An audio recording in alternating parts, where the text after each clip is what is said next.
Love, shine a Shine light. a light in Joy. every corner of our hearts. Happy Eurovision Day. Hey, Happy everyone. Eurovision! Hey, Clara. Hey, Jess. Hey, Hannah. Hey, Twan. Hey, Rafi. How are Hi. you Hi. guys?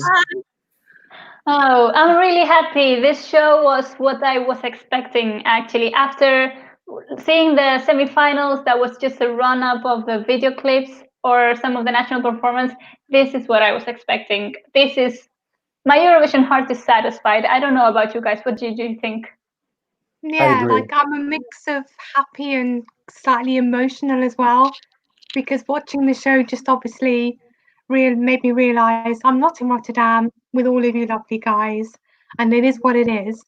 But Rotterdam is coming next year, and I'm very excited. Twan, we got the announcement. nice. Eurovision's coming home to the Netherlands Yes, again it next is. year. They will make it happen. Mhm. I'm Oh, really happy about it. Amazing. and how did you find the show tonight? I really enjoyed this show. It was exactly what I was expecting, like Clara said. And I thought it was great. The hosts were great. But I only think they could have shown a bit more of these songs of 2020. Yeah, well, I mean, we only had 2 hours. For me, it was a really Yeah. emotional, kind of poignant show, and it was exactly what I wanted. It brought everyone together. It celebrated every song. We got to hear from all of the artists. We got to hear from Diodato, and I know that you're like the biggest Diodato fan, Rafi. So you got your I man on definitely screen. am. I absolutely am. And I was so super excited to see his performance because I've been following him on Instagram and on his Facebook, and I've been seeing the development and the setup that he's had in the arena and all the rehearsals. And so I was so excited to finally see it all come together. And Hannah, we saw him performing in the oh, that's really bad. I don't know what arena it was. The really famous ancient arena that I should know the name of. Corona. Verona, yes. How stunning was that performance? Mhm. I think all of the performances were super stunning, but the fact that Diodato had also his song sang by the people during the confinement, that made it even more special. That it's become like a national anthem in Italy. We have to say hello to the guys in the live. We've got Sarah O'Halloran. You're always first here, Sarah, and we love it. You enjoyed the show tonight. We've got Marky Mark in the live. We're doing great, Marky Mark. We're so happy with the show. I think unanimously we're happy with the show that we were treated to tonight. We couldn't have Eurovision, but I think this was second best. You loved the tribute to class of 2020, and most of them hopefully will be the class of 2021 as well. We heard a few acts confirming that they're coming back next year. We've got Aoife D in the house. We've got you loved Johnny Logan, the legend, quite early on in the show, and I think we're going to have to talk about the Love Shine a Light performance in a minute.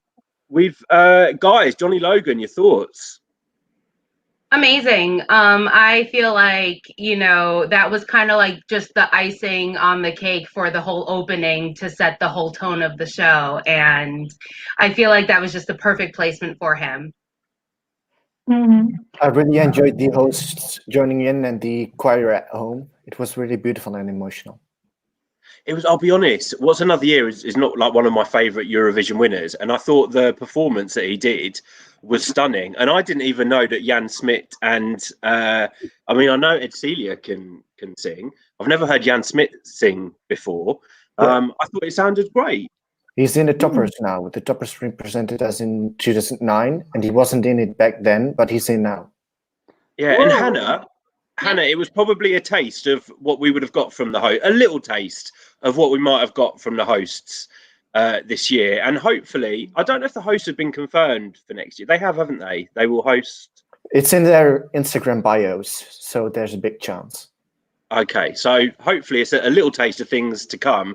And I really liked the chemistry they had together tonight in difficult circumstances to present a show of with such in such hard times and having to stand far away from each other all the time. What did you think of the hosts tonight, Hannah?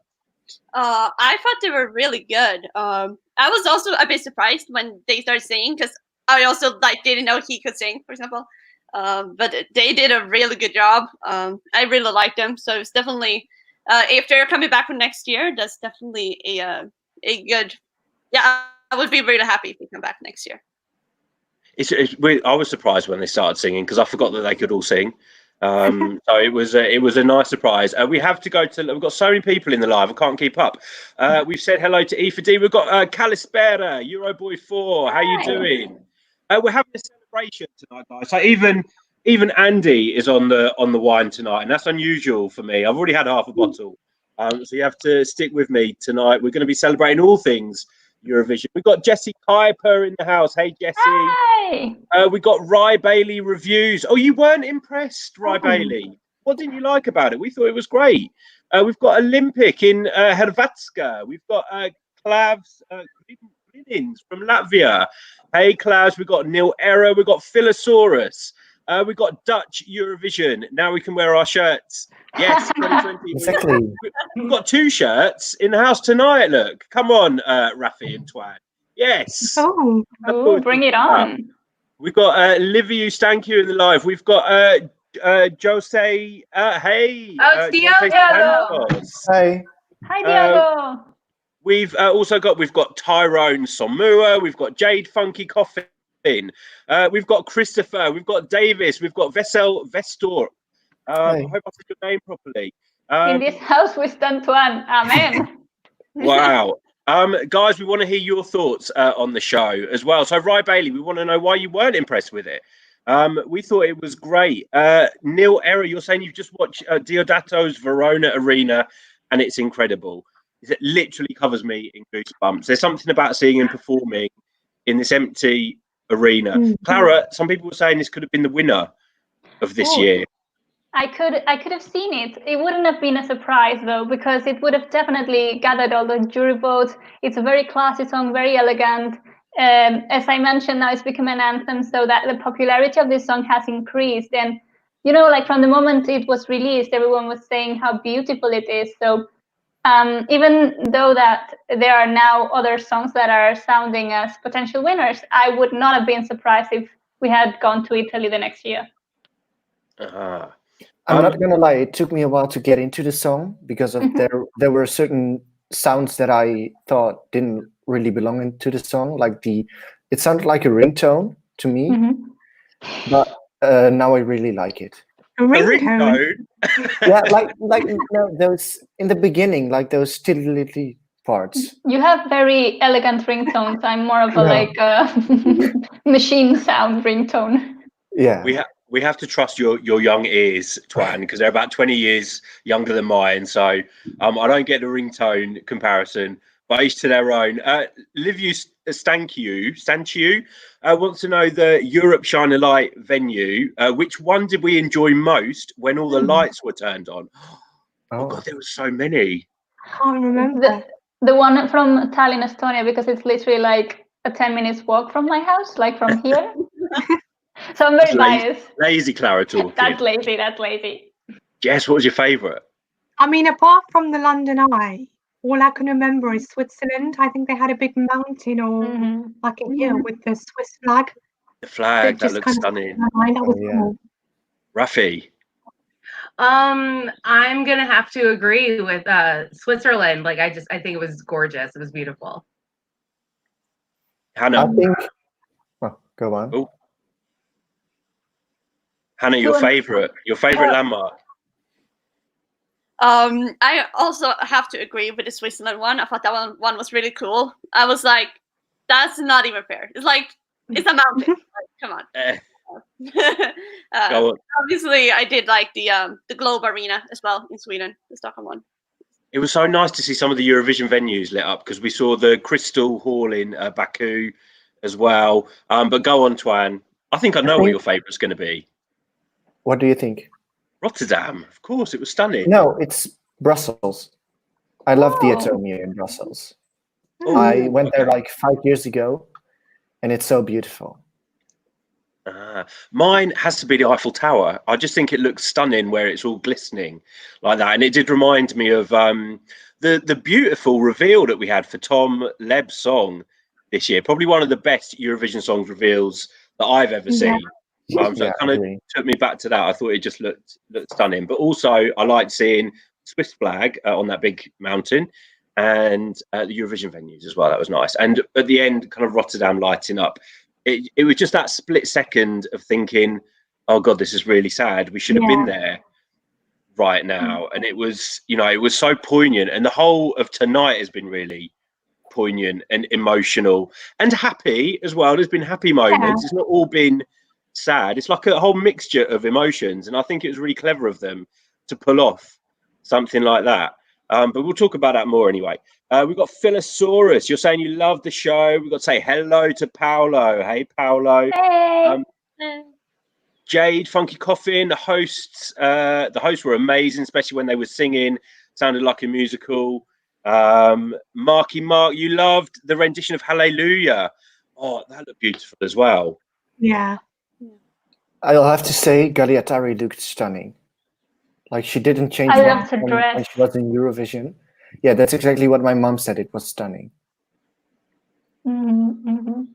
She, I mean, I have no idea how old she is, but she won like what 40 years ago, and she looks amazing. She looks just the same. Yeah. Yeah. So probably Just the as fountain. Alexander Rybak. Oh yeah, the He fountain of hasn't youth aged, literally. is winning Eurovision. Yeah, he really doesn't age. Let's have a look. Euroboy 4, you're saying Iceland would have been this year's winner. Who do we think would have been the winner of Eurovision? Well, we have a video. Euroboy. We have a video that we did, the whole team did, and it's now on the YouTube channel. So if you want to watch that after this, everyone, like mostly everyone of the Eurovoxx team has stated who their favorite is. But we can give it a run now. And if you guys in the live chat want to open the next tab and give it a quick look. But go on, who do we think? I'm going to go with Bulgaria or Italy after seeing the show tonight. I'm going to say Iceland.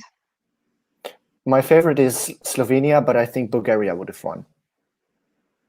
I am very divided in between Iceland, Bulgaria, and Russia, because I know Russia would have been big, like big in capital letters, like little big. I definitely think Iceland could have won. They did win the Swedish Eurovision replacement show that we had earlier this week. But I also think Switzerland could have done really well as well. I'll go on, Rafi. It's all down to you. Well, I'm always going to be biased and say Italy. But honestly, I'm going to have to agree with Clara and say Russia, because from start to finish, it's just a happy, upbeat song, and you can't help but dance to it. And I think that would just resonate with so many people of all different ages. So. Yeah, and the lyrics are easy to learn. They have the gimmicky thingy. They are very meme-worth people. So. And I actually really liked even their little message tonight. It was I wasn't quite sure what to expect from them, but I do really like them as a band, and they're so popular in Europe. I think they would have done really well. Winner, I'm not so sure. I would have been after tonight. I would have been happy to see Italy winning the contest, just because I think the song captures the mood of the world right now. So that would have been a great winner. Oh, wow. I love that. An Italy tattoo. There we go. Cool. Nice. How cool is that? Love it. We might have to do a separate video just on your tattoos. Right? Find out what There's enough of them. I know. How many have you got? 16. Wow. Oh, wow. Sarah O'Halloran, you found out Samantha Tina could be back. She's definitely back. Yes. I loved her message tonight as well. It's probably my most favourite message from any of the Eurovision artists. It was so well put. I think she's talking about your music bringing people together, and loved it, and loved that she was wearing her tassely outfit as well for the Love Shine a Light performance. For every performance she's done, she's just performed just the heck out of it. She's such a natural performer, and even the home concerts where it was just her alone in her living room, she was rocking it out all by herself. And I think that's such a good quality to have when it comes to performing. And her home looked exactly like I thought her home would look. Samantha Tina in self-isolation is having the most fun of the whole world. You just need to follow her Instagram. Could join her. Let's have a look. Neil Error, you're saying Swiss hype's been going down for you. I have to say it's been going up for me. It's especially over the past couple of weeks. I loved seeing him in the semi-final. In the semi-final show where he was showing us around his home, and we saw him kind of like living in the mountains, and we heard like his records. I kind of fell in love with Gion's Tears over the past week, and I think the song is beautiful. Hannah, you're a fan of that song, I think. Yeah, I mean, I think it's a beautiful song, especially as it is in French as well. It's just beautiful. So yeah. And Clara, I seem to remember you had that as one of your potential winners. No, but it has definitely grown on me. What I want to point out of this song is how beautiful it is to hear songs that are not in English, and how that variety of different languages. I would love to see that increase in Eurovision. Anyway, guys in the live, we're having a celebration, so you need to ask us some questions. Ask us anything you want, as long as it's not too rude. We will answer most things. We'll try to answer most things tonight. We also want to know, how did you enjoy the show? Who were you watching with? How were you celebrating? Because tonight, although it's a sad occasion, it's all about celebrating and being positive and looking forward to when we can all come back together for Eurovision next year, which has been confirmed will be in the Netherlands. It's been confirmed as Rotterdam, hasn't it? Yeah, it said Rotterdam 2021. So I guess. Ooh, can't wait. What's another year, as Johnny Logan told us tonight. Stephen Kendall, are we happy that Senate is back? Well, I'm not sure she's back. She kind of teased us, but I think the official announcement of the broadcast is yet to come. But if she is back, I'm really happy because I love her. Jess, you're happy? Oh. Yes, very happy. I mean, I wasn't a massive fan of her song this year, but I've become like a massive fan of Senate just because, like Samantha Tina, she just seems like this big, fun personality that would just be great fun to hang out with. So for that reason, I'm happy to see her back. Yeah, I agree completely. It's the same. It's exactly what I was going to say. I'm also very curious to see what new song she comes out with for the next year, because we've seen her twice. We've seen her with a ballad, and now we've seen her with Freaky. So I'm wondering to what direction would she gear for next year? I think she's going to come back with another bop. Yeah, I think so. I think that's where we see Senate, because she's got a bit of a crazy personality. She's a crazy girl. And she just looks so happy when she performs it. Yeah. And I could literally listen to her speaking in the English language for the rest of my life. It's like, I love hearing Italian people speak English, and she just sounds like so much fun, and I want to meet her. You can imagine her in the club at the party. She's going to be great fun. We've got Lee Fern in the live. Hey, Lee. Oh, God. How emotional to find tonight's show. There were moments when the tears didn't Getting stop. sober. For me, the most emotional part was where the orchestra played Love Shine a Light. It was really beautiful. That was stunning. I have to say that's one of probably my favourite moments of the show tonight, actually, seeing the orchestra. Guys, there's someone at the door. I'm going to let them in now. Might be someone that you recognise, but I'm going to have to get rid of some. We can only have 6 people in at a time. So, Hannah, I'm going to invite you back a little bit later on, if that's okay. All right.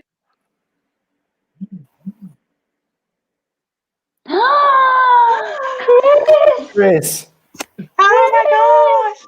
Chris! He's gone frozen. Hey guys, happy Eurovision Day. How are you doing? Oh my God, Chris! I haven't seen you in a year. I don't know if he can hear us very well. Oh, so Chris's connection isn't very good, but he will be with us shortly as our special guest tonight, because we've missed him. So happy that he's come back to join us for tonight. But guys, we're talking about the emotion of the show tonight. It was really, really emotional.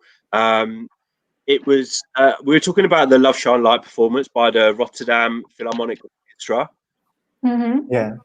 That got me. It really, really got me tonight. They need to release some of these performances they've done tonight on iTunes, I think, or Spotify. Oh, definitely. Absolutely. And I think from the very beginning, when they started just showing all the different cities with the empty streets, that's what started it for me. I didn't have a dry eye for the rest of the show. We knew it was going to be emotional tonight, but we're trying to see like on the positive side of things. But yeah, lots of lots of tears, I think, tonight all across Europe and Australia and the world, just because of the sad time that we're in right now. We've got more of you in the live chat. We've got Alexandros Theodoros. Johnny Logan's voice didn't change at all. That is very true. His voice has aged very well. Sorry, go ahead. Go on. He had glitter trousers. Hannah, I'm just going to invite Chris in very quickly. We'll be back with you shortly. Hopefully his connection's a little bit better. Stay there. Oi! Can you hear us, Chris? Hello. Hey! I can hear you loud and clear. Hello. Oh, Icelandic flags. They the only flags they had in the house. It's one of the best countries ever. So Agreed. Chris, firstly, one of the best countries. How have you been, and how did you enjoy tonight's show?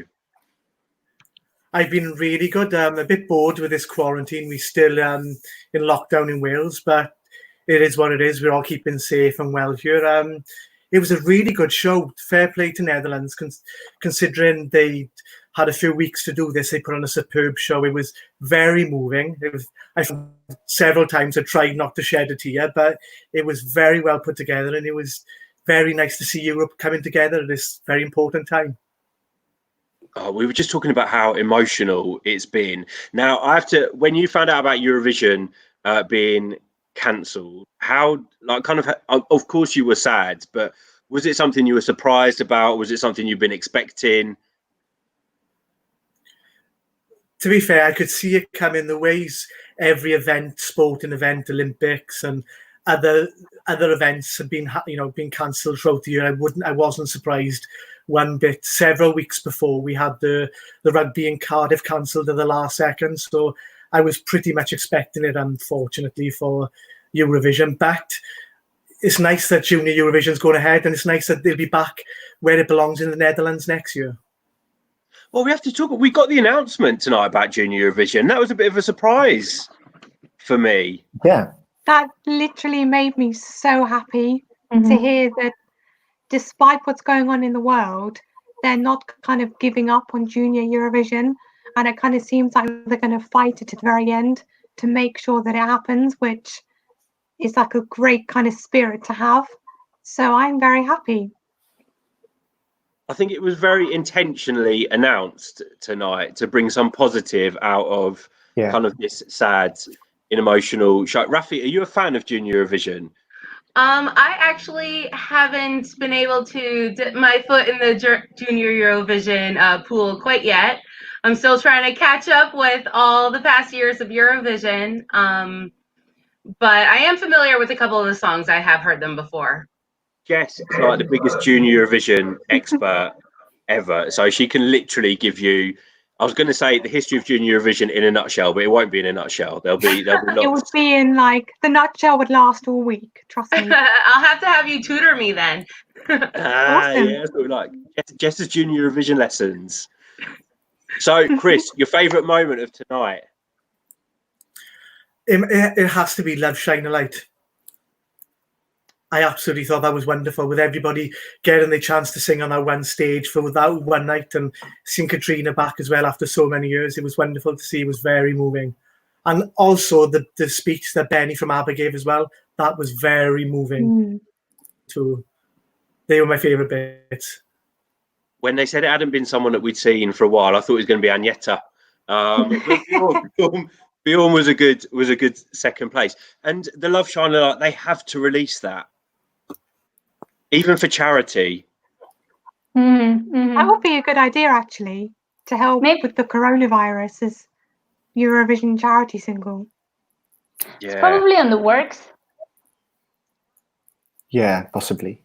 I hope so. I want to see it on iTunes and Spotify tomorrow. Jade Funky Coffin, you're saying you hope. Well, he is coming back, Jade Funky Coffin. It's been confirmed. I think yesterday. Yes. It's confirmed that Benny Cristo is coming back. I loved his wig in the Love Shine a Light performance tonight. Farah G, you're hoping for Baku 2022. Well, Effendi has confirmed that she's back, so maybe she'll be bringing the trophy back. Euroboy 4, you're saying the emotional moments were Diodato singing his song, and when Bjorn from ABBA said, "Oh, long live ESE," totally got me. Stephen Kendall, you loved Netta. Joanne Johnson, hey Joanne Johnson, you're saying it was a show showing how we support each other. Euroboy 4, also a fan of Iceland. Sarah O'Halloran, your mum helped you send a photo for the competition. Oh, that's lovely. And you got to see a nice message from Stefania as well tonight. Let's have a look. We've got Sam Ravanbach. You're saying Reykjavik 2022. Woo! Sarah Halloran, you're hoping for Athens. Now, guys, there's people knocking at our door, so I'm going to disappear. I'm going to get Clara to let in. Hannah, Jess, I'm going to take you with me as well, and Rafi, I'm going to take you with me, if that's okay. Clara, if you can let in our 3 other guests who are knocking at the door. Guys, I'll be back soon. And I'll be carrying in the live chat anyway, so I'll see you all there, guys. Do I have to kick you out, or shall I just click? Oh, okay. Hello. Hello. And hello. Oh. Hello. Hello, guys. Hi. How are you? How did you find the show? It was really emotional. It was really nice. Oh my God, Chris! Hi. Yes. Chris is here, ladies and gentlemen. Yeah, it was really nice. It was really emotional. I enjoyed it. Especially the orchestra thing. How are you, Stuart? Hi. Sorry, I'm experiencing some real lag issues, so I hope you guys can see and hear me. Can you guys see and hear me? Yes. Real time. Okay, cool. And I'm also welcoming dogs into the house right now. But yeah, I thought it was a pretty good show. I've since we've been talking this week about the semifinal shows, I've been very clear about how I understand how difficult it would have been for the production to put something together in such a short period of time. So I'm pretty happy that they've done what they've done. And yeah, and also hello, Chris. Nice to see you after so long. Hey. So, what were your favorite moments of the show? Because we have already talked about our favorite moments of the show, and we want to know what Catalina and Stuart's favorite moments of the show were. Definitely the you go first, Catalina. Thank you. You too. But yeah, the thing with the lights from all the buildings, that was really nice. And also the Molitva performance. I love that so much. Stu? In my case, what was it? Actually, you know what it was? It was the cover of Ein bisschen Frieden by Ilse de Lange and Michael Schulte. I thought that was just a really lovely moment. I like how it also kind of resembled the staging from the Common Linnet song in 2014, and just a really stunning performance. Yes. Let's go quickly to the live chat because we have people showing love for Chris. And Andy's also watching us. Sarah is asking about your dogs too. Well, actually, they've just come in from a walk, so not a timeout. They just, of course, they get excited when they see me, of course. Bless. Oh, this is a very interesting comment. Philosopher says that he's yet to hear a bad cover of Arcade. That is so true. All of the songs we've heard on the home concert have been amazing. What do you guys think? My favorite definitely was Jamala's. Her voice is just exceptional and she made it so special. Yeah, Jamala's was definitely a special one. Victoria did a very good job too, I would say. Those would be my favorites of the ones that I've seen. Which would you say was your favorite live home concert? Ooh, actually, I don't know if you guys saw the one from yesterday, but I think that my favorite performance of all was Go A's cover of Dancing La Chatumbai. Did anybody else see that? Yeah, I didn't. I know what I'm gonna do after it. I'm telling you, it rivals the original. It's that good. It's you have to see it. I'm hoping they bring like something like that to Eurovision 2021. Obviously not a cover, but something in that genre. Chris, did you get to watch the home concerts?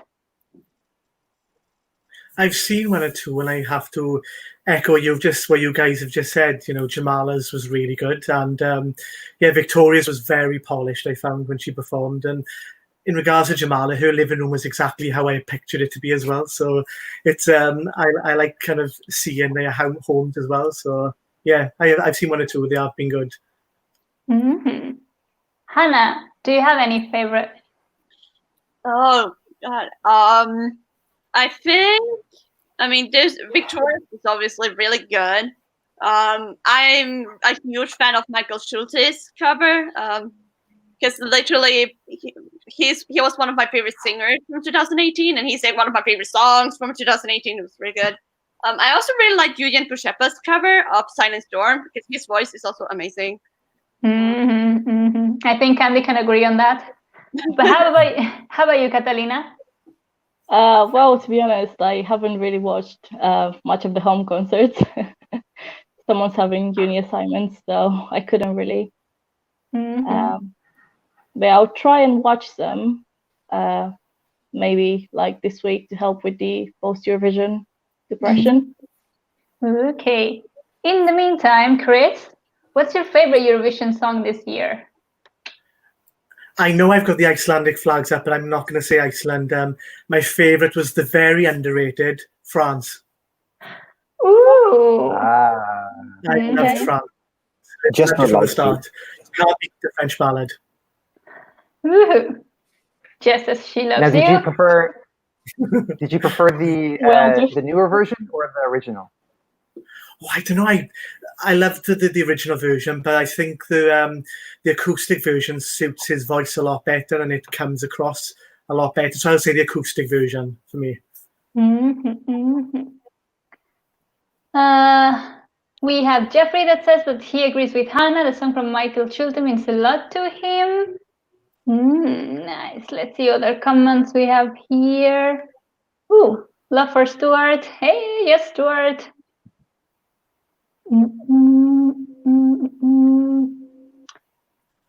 Livu says that he loved Molitva and the duo of Michael Schulte and Liesel Deland.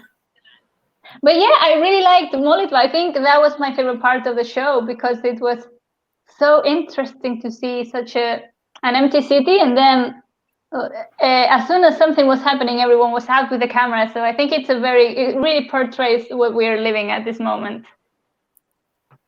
And Molitva is one of my favorite winners, so I really loved it. Molitva is one of my favorite winners, alongside with The Voice in 1996. So I really enjoyed it. Nice. Yeah, it was a nice moment. It's nice that we got to see some love for the previous contestants and the previous artists. I do have to say though, it kind of sucks that some of them got a lot more time than the actual participants from this year. I know that logistically they wouldn't have been able to fit in the full length of the songs, also because there weren't any semifinals to eliminate them. But yeah, I mean, I think that the sentiment was there, which is what counts. A very interesting question. What are your top 3 Balkans? Who wants to take this one? My winners from the Balkans. Go ahead. It's Slovenia. I absolutely love the song. it's really underrated, and I think it's even in my top 3 or 5 all-time favorites. I'd have to think about that. I also really like Slovenia. I think has it been announced if Ana Soklic will come back for next year? 2 hours ago, 3 hours ago. Okay, all right. So that's been fairly new, because I've been saying, especially since I think the pre-party España, when we saw she did a cover of "I Put a Spell on You," and she was scatting and everything. It was amazing. She's got a great voice. Her voice is amazing. Yeah. Mine would definitely be Hasta la Vista, and I know it's cheesy, but right now I just want to dance after this special. After being so emotional, I've shared all of my drama, and now I want to dance and shake it. How about you guys? Albania is one of my favorite songs this year, so I'm gonna have to say Albania. But I do also really love Croatia. I think it's a beautiful song and like a beautiful Balkan ballad. So that was Yeah, for me it's Croatia too. I love the lyrics. It tells such a nice like love story, and I'm a sucker for love stories. Chris, how about you?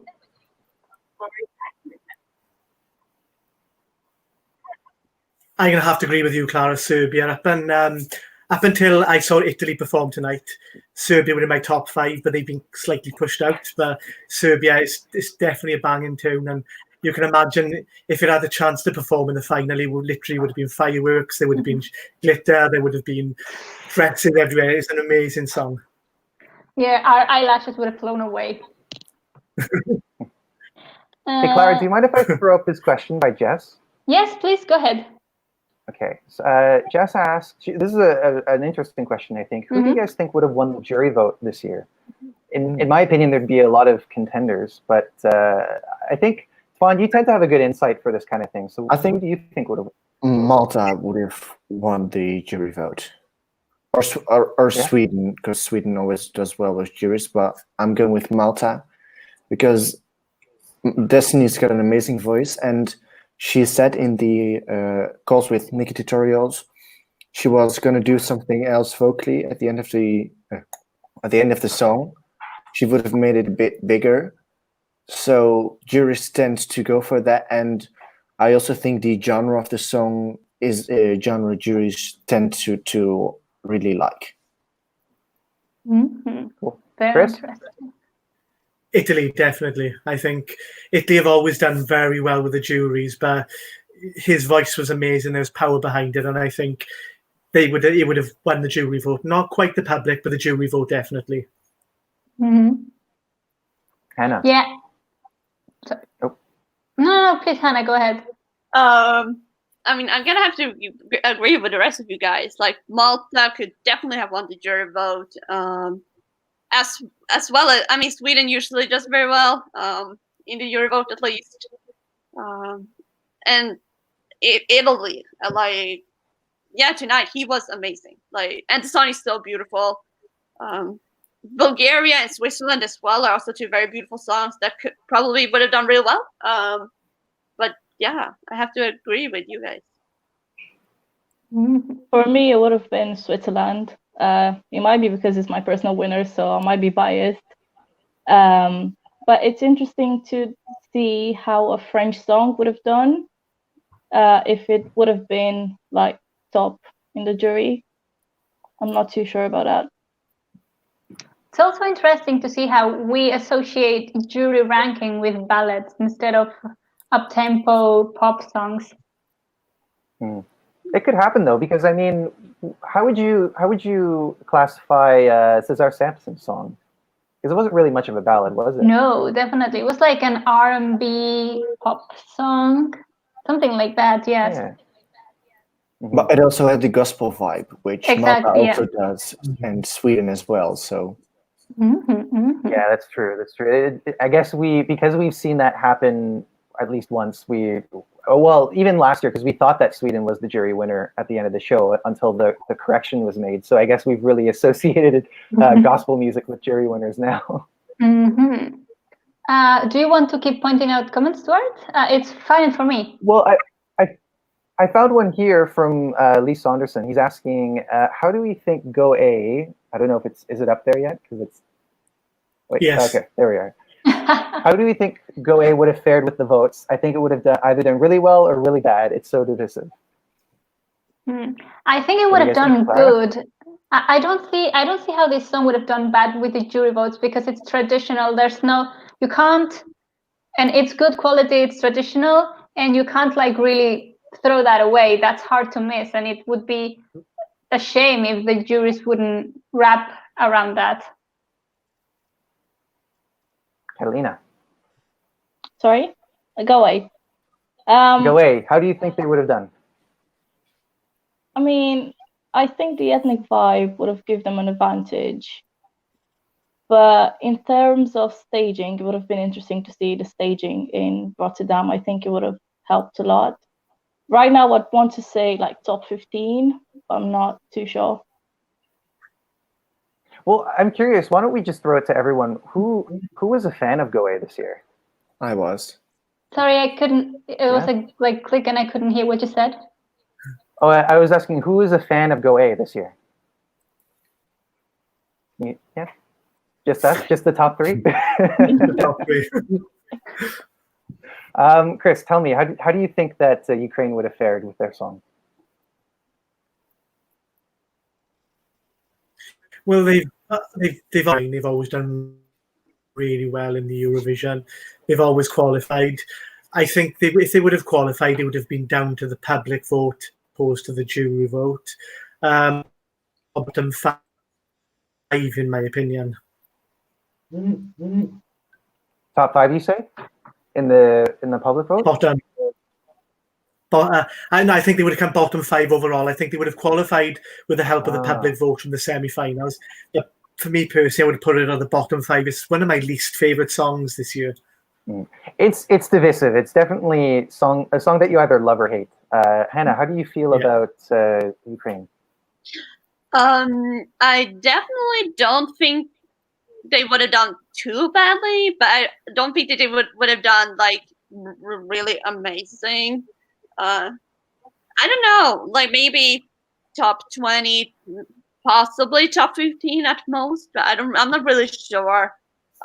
It's not my personal favorite. I guess it's not maybe my kind of music, but I know there's definitely they probably would have gotten quite a lot of public votes just because there are people out there who do love it. So I don't think it would have come last, but it wouldn't have gotten like top 10 or something. Somewhere in the middle.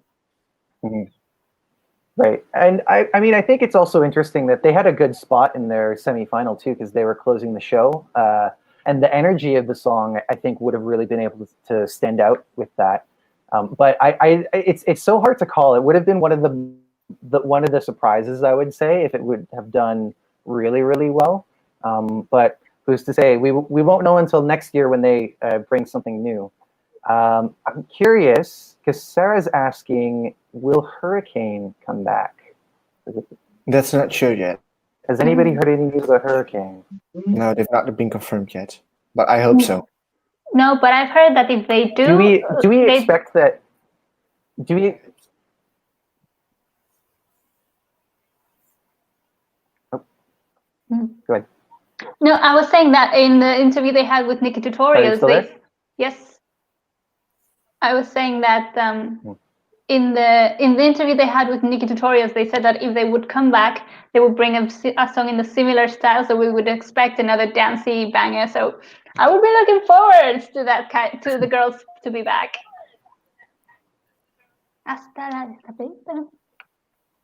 Yeah, I think there's a number of members on the team who would be really happy to see them come back. But do we think that there will be another Beovision? I don't know.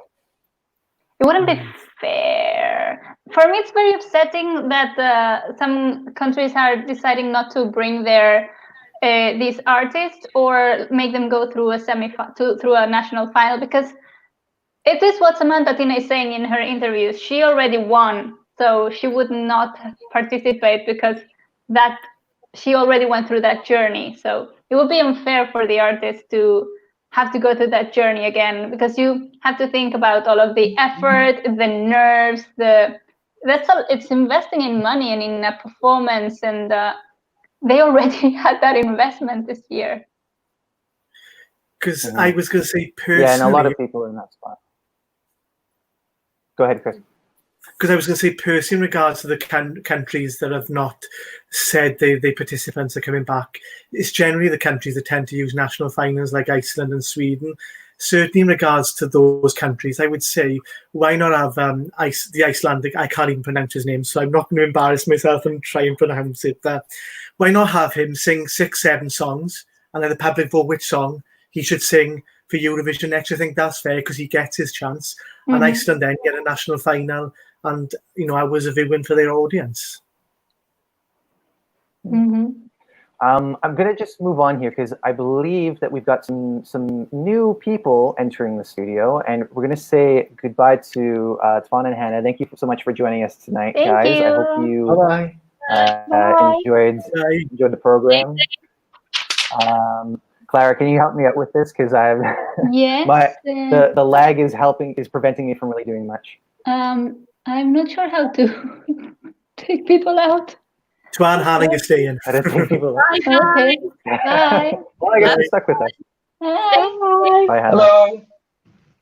And we're joined by Paolo. And Andy. Paolo, how are you doing? Hey. I will practice the back. next time how to manage this. Guys, I topped up my wine. I'm through my first bottle. So cheers, guys. It's the Eurovision 2020. It's a celebration tonight. We're having a party. Stuart's letting us down with a cup of tea. Is it early for you to drink, Stuart? It's not early. I'm just lacking alcohol in my house. Let me get the sun out of my face. Mm-hmm. I always forget, Stuart, that you're like 19 hours ahead of us or whatever you are. What time is it in Canada? It's just before 6 p.m. So it's not a bad hour to be drinking. It's just the fact that I don't have any access to alcohol. I gotta fix it even better. It's dinner time. Yeah, almost. Paolo, you're looking very snazzy tonight. I'm loving the look. Thank you. I literally just put this on at the very last minute, and it's not even ironed or anything. So thanks for that. Oh, just put it on last minute. Thank you. How did you enjoy the show tonight, Paolo? I thought it was a really, really tasteful way to pay tribute to all the acts and the contest in general. Like the first, the opening of the show, it kind of dawned on me that this isn't the real thing. This is not the actual contest. This is just a tribute show, and it kind of struck me pretty hard. But I still enjoyed the show. Like, I thought it was done really well. I thought it was done very, very tastefully. I really enjoyed it. Definitely. I'm not even meant to be here now, guys. Oh, really? It's meant to be here. I just want to come back and say hello, because I feel like I want to celebrate tonight with everyone, with like the whole of my Eurovision family, and you guys, my Eurovision family. And if I'm being totally honest, just because Chris is here and I want to spend some time with him. Oh, thank you. with Uku behind him. I saw that comment. Someone in the live chat said you were channeling your inner Uku with like the love sign. Mm-hmm. I only just noticed that. Shine a light. Love it. Clara, you're still the boss, so ask away. Yeah, sorry. Clara's always the boss. Welcome back, Andy. Please go ahead, Stuart. Take it away. Okay. Maria Uro Perea, I assume that's how you say the name, saying, what happened to Hooverphonic? Did you notice that they didn't sing the last song? I didn't notice that. No, I didn't, but now you said it. Yeah. Were they perhaps left out on purpose as sabotage? I don't think so. I think there was probably an explanation for it. But I like the vibe. I like the vibe they had when they were sending the message. Like there's a big age difference, but when the guy with the hat was talking, he seemed like very young in the inside, and that vibe really matched the singer. So that was a very interesting dynamic to watch. Has anybody seen their interview with Nikki Tutorials? No. No? Anyone? Just me? Okay, so I'm going to say afterwards, you guys should check it out because it gives a really nice insight into the meaning of the song. I know that their song was one that was that not everybody warmed up to this year, but it's nice to hear the meaning behind it and what they were trying to do. And also it's nice to know that we'll see them again next year because it will be something new from them. And I know that, you know, we were all pretty excited when they were announced as artists. Mm-hmm. I've always said I love their back catalogue, and I was a fan of Release Me. I played it to one of my friends a couple of days ago, and he really loved it. It's his kind of song because it's kind of slow and chill and relaxed. But it's a really, and I said this from the start, it's a really, really beautiful song. But whether or not it would have been special enough for everyone at Eurovision or the staging would have stood out enough, I'm not 100% sure, but the song in itself was stunning, and especially the orchestration of the song I loved, and Luca's voice is like just makes me melt. Mm-hmm. Mm-hmm. Catalina, what were your thoughts on Belgium this year? I loved it, and I think that everyone in Eurovision kind of expects like fireworks and sparkles and everything, but then Belgium brought like a really nice chilled song and really special. And it sort of like targeted the audience that doesn't really enjoy the fireworks, if that makes sense. And I really liked it. Yeah, it was a nice song. I think it would have done well. Mm-hmm. How about you, Carlo? Yeah, I quite liked it as well. I like the vibe that it gives. It's quite smooth to listen to. But I did worry, especially after the semi-final draw that came out on Tuesday, of its chances of qualifying, especially after coming from after Russia. I did think, okay, maybe it might struggle. I've always thought it could struggle because it is such a slow tempo song. Regardless, it was still pleasant to listen to. I would listen to it. I listen to it when I go on my walks, that one walk a day, as they do in here, or used to do anyways. We have two now. You're allowed two. We have two, so there you go. I can listen to it on loop. Who's out there counting the walks? Is it like, do they keep tabs on you if you've left your house more than once? I don't know. I've not left my house more than once. What was that, Sorry, Catalina? You can get snitched on by your neighbors. I guess so. Mm-hmm. I'll have words with my neighbors if they did that. Mickey Yay! G is Mickey G. Hi, Hey, Mickey G. These comments come up really slowly for me. Hey guys, I've missed seeing you. Still sobbing at that cover. It's so comforting to see you and join you. It's comforting to see you as well. Eurovoxx hug. I love Eurovoxx hugs. We never have to stop with the Eurovoxx hugs because I love videos like this because we get to connect with people that are watching us and get to hear people's comments and we get to see each other. And this is, you know, it's been a bit of a lifeline for. It's because I've had wine, so I'm getting a little bit soppy. But it's been a bit of a lifeline for me. It's a way to communicate with people, and it's why I love doing these live videos because we get to. I'm going to stop talking. No, please go ahead. No, I was paying attention. I can literally hear it in my head and it's not making sense. But hey, Mickey G, we love you, basically. Hey, Mickey G, what you get is what you see. And from just every time you say Mickey G, I just think of San Marino 2018. It's just like, I can't help it. Oh, Where guys. would we be if you weren't there to join in with a song every 5 seconds? I'm kind of annoying in real life. It's good that I kind of live on my own. I have a bit of an emergency. I've run out of wine, and I think there's someone waiting to come in. So I'm going to disappear for a little while, and I will see you guys again in a little bit. Okay. Bye. In the meantime, we can answer for Andy on which glass of wine he's on from Polly. Hi. Hello, Hey Alex. guys, what's going on? Here we are talking about what we thought about the live special, not live, the YouTube special. And I want to know which one was your favorite part?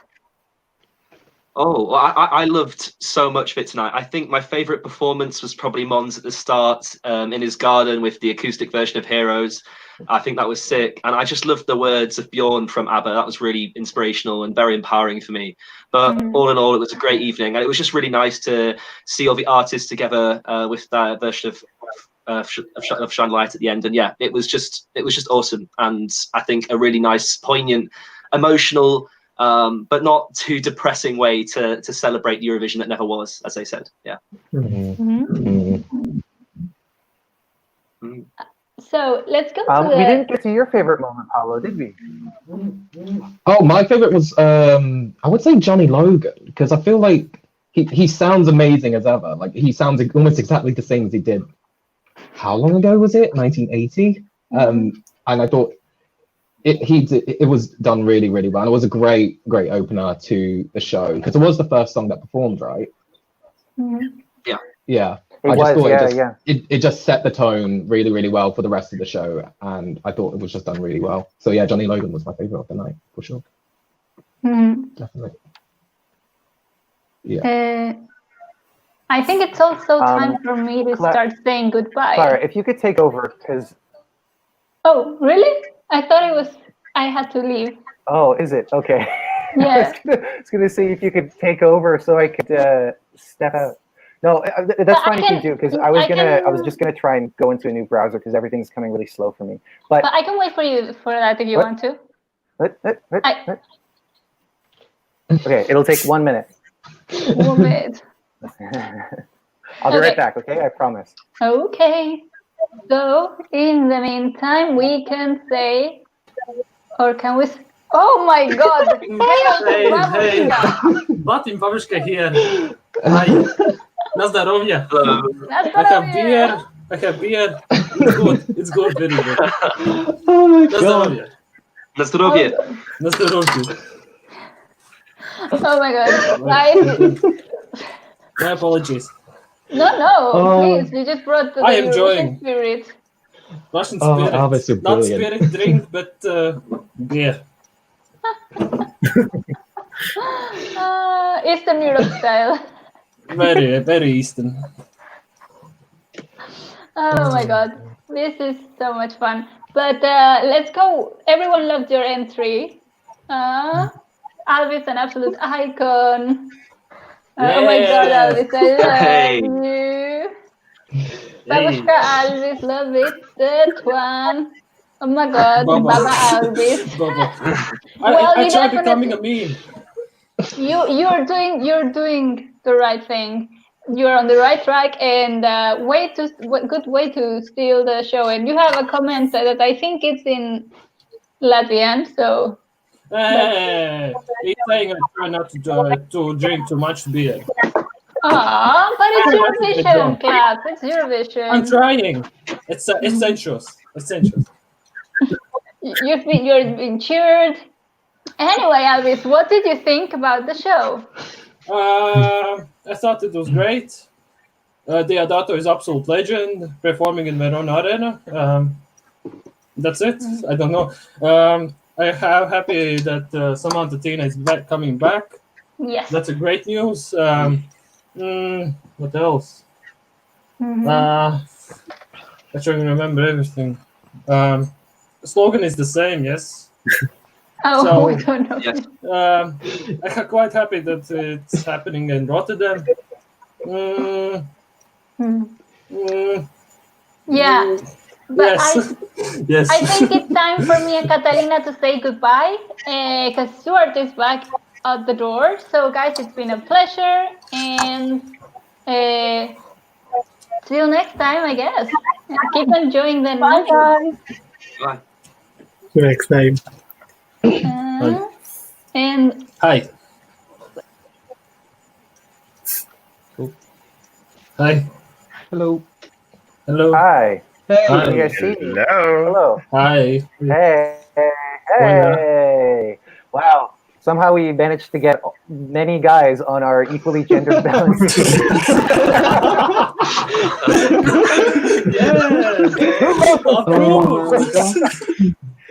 So anyway, Doing well, guys. We're doing well. I'm not saying I guess Equality. I understand that. Equality. I have to admit, okay, so we have a schedule going. It's very hard for me to keep track of everything. But yeah, thank you for mentioning, Clara, that it is a sausage party somehow.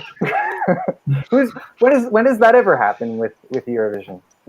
Never, right? That's not a thing. Never ever. But anyway, let's say hello to Dominic, because you are actually entering to the studio for the first time tonight, isn't that right? Yes, indeed. Hey, guys. Good to see you. Hiya. Good to see you as well. Tell us, what was your favorite part of the show tonight, and what did you think of the show overall? Well, first of all, I'm happy and grateful that we at least had this alternative show. So that was fine and good. However, I'm still a bit sad because there are so many memories and so many expectations coming up, because tonight will be the night, we all been waiting for the whole year. So I'm happy about it, but I'm also sad, and yes, I also cried a bit, but whatever. So the best moment, I think two of them, like Inetta's performance was really touchy. I really enjoyed that. And also the duet from Michael Schulte and Ilse, Ein bisschen Frieden, was very nice, especially as a German to hear that. I really enjoyed that as well. Yeah, there were really a lot of great moments, and it is hard not to think about what we're missing out on. But still good that we have something. I saw a question earlier. I don't remember who asked it, but the question was, if you could save one song this year to take to next year, which one would it be? And I'm going to go to Chris first. Could you repeat that? Sorry. Sorry. So the question is, if you could save a song from this year, because obviously the songs from this year will not compete next year, but if you could save one, which one would it be? Oh, it's going to have to be Iceland. Yeah. I would have loved to have seen the audience reaction to how they would have performed. We all know how we would have been performed, because it's not too dissimilar from the national final performance. But yeah, it would have been more to do with the audience reaction, because I think they would have all got around to it. So, and he's a very likable person as well. So I think Iceland would have to be my one that I'd want to take through to next year. Paolo, what do you think? I would probably have to say Switzerland, because I just feel that because they brought in a really good, I feel, in my opinion, a really good song. And John's Tears has been confirmed to come back next year, right? It's almost like it's how are you going to top that? It's going to be a big leap to climb if he's coming back next year. So if there was any song, it'll be that one, because it was just that good of a song. And it's almost like so that you can avoid a potential, I'm not saying he will, but like a potential disappointment, if you could call it that, in case his new song doesn't live up to his song from this year.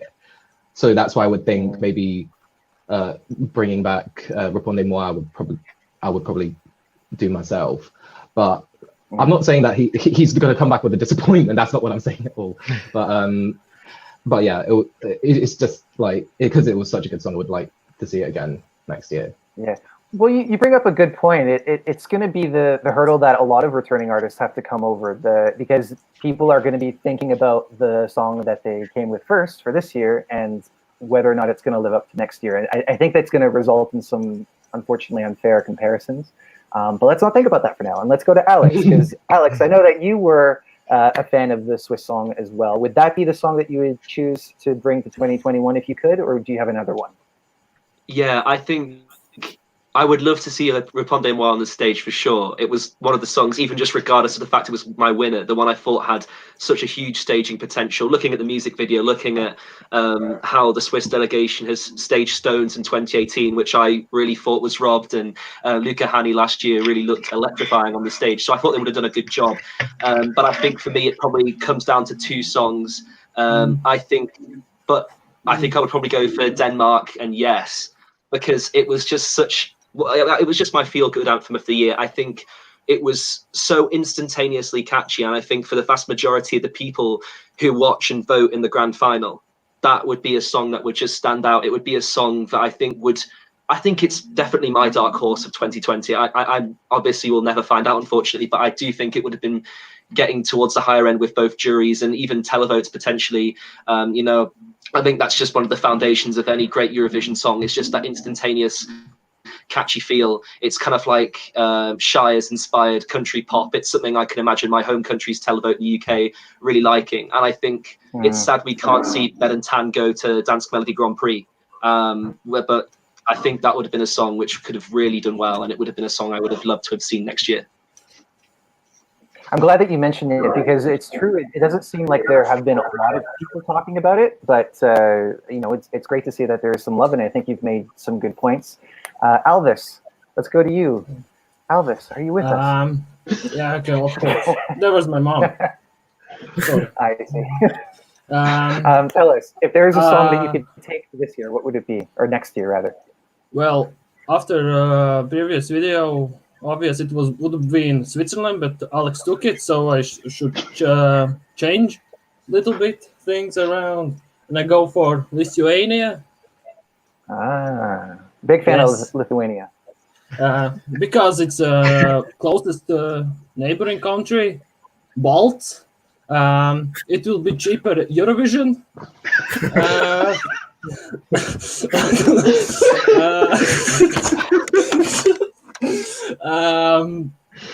Song is well, I like your great. thinking, Alvis. I love your thinking. Clara would be happy as well because she lives in Estonia right now. It will be cheap flights as well. I don't know, tickets will be cheaper than Ukraine, but because it's very viral, dance moves are pretty bigger than Uno from Russia. That's it, I think. Fair enough. I mean, I am a bit surprised that you wouldn't say your own country with Smabertina and Still Breathing. With that Skrillex dubstep. Yeah, it's not Skrillex dubstep. It's just pretty a little bit close. dubstep. Pretty close. Fair enough. Dominic, let's go to you. A song that you would have loved to save from this year for next year. Okay, just one point. If it comes to the cost, we really have to hate Switzerland because no one can afford it. So that's in favor of Lithuania. But I take my answer back. I take it back completely. Actually, I pick two because Lithuania and Switzerland. Because I have the feeling, I don't want to make any assumptions, but I have the feeling that these songs from Beyond Tears and The Whoop would have been or are the best ones they will do. I don't think that they will do another song which can be on this kind of level. That's my opinion or my fear, especially because The Whoop already participated previous years and they didn't win the show. So I think On Fire was their peak, and I don't think that they will go higher from there. So if I have to pick one of those, it's Switzerland because that's one of my absolute favorites.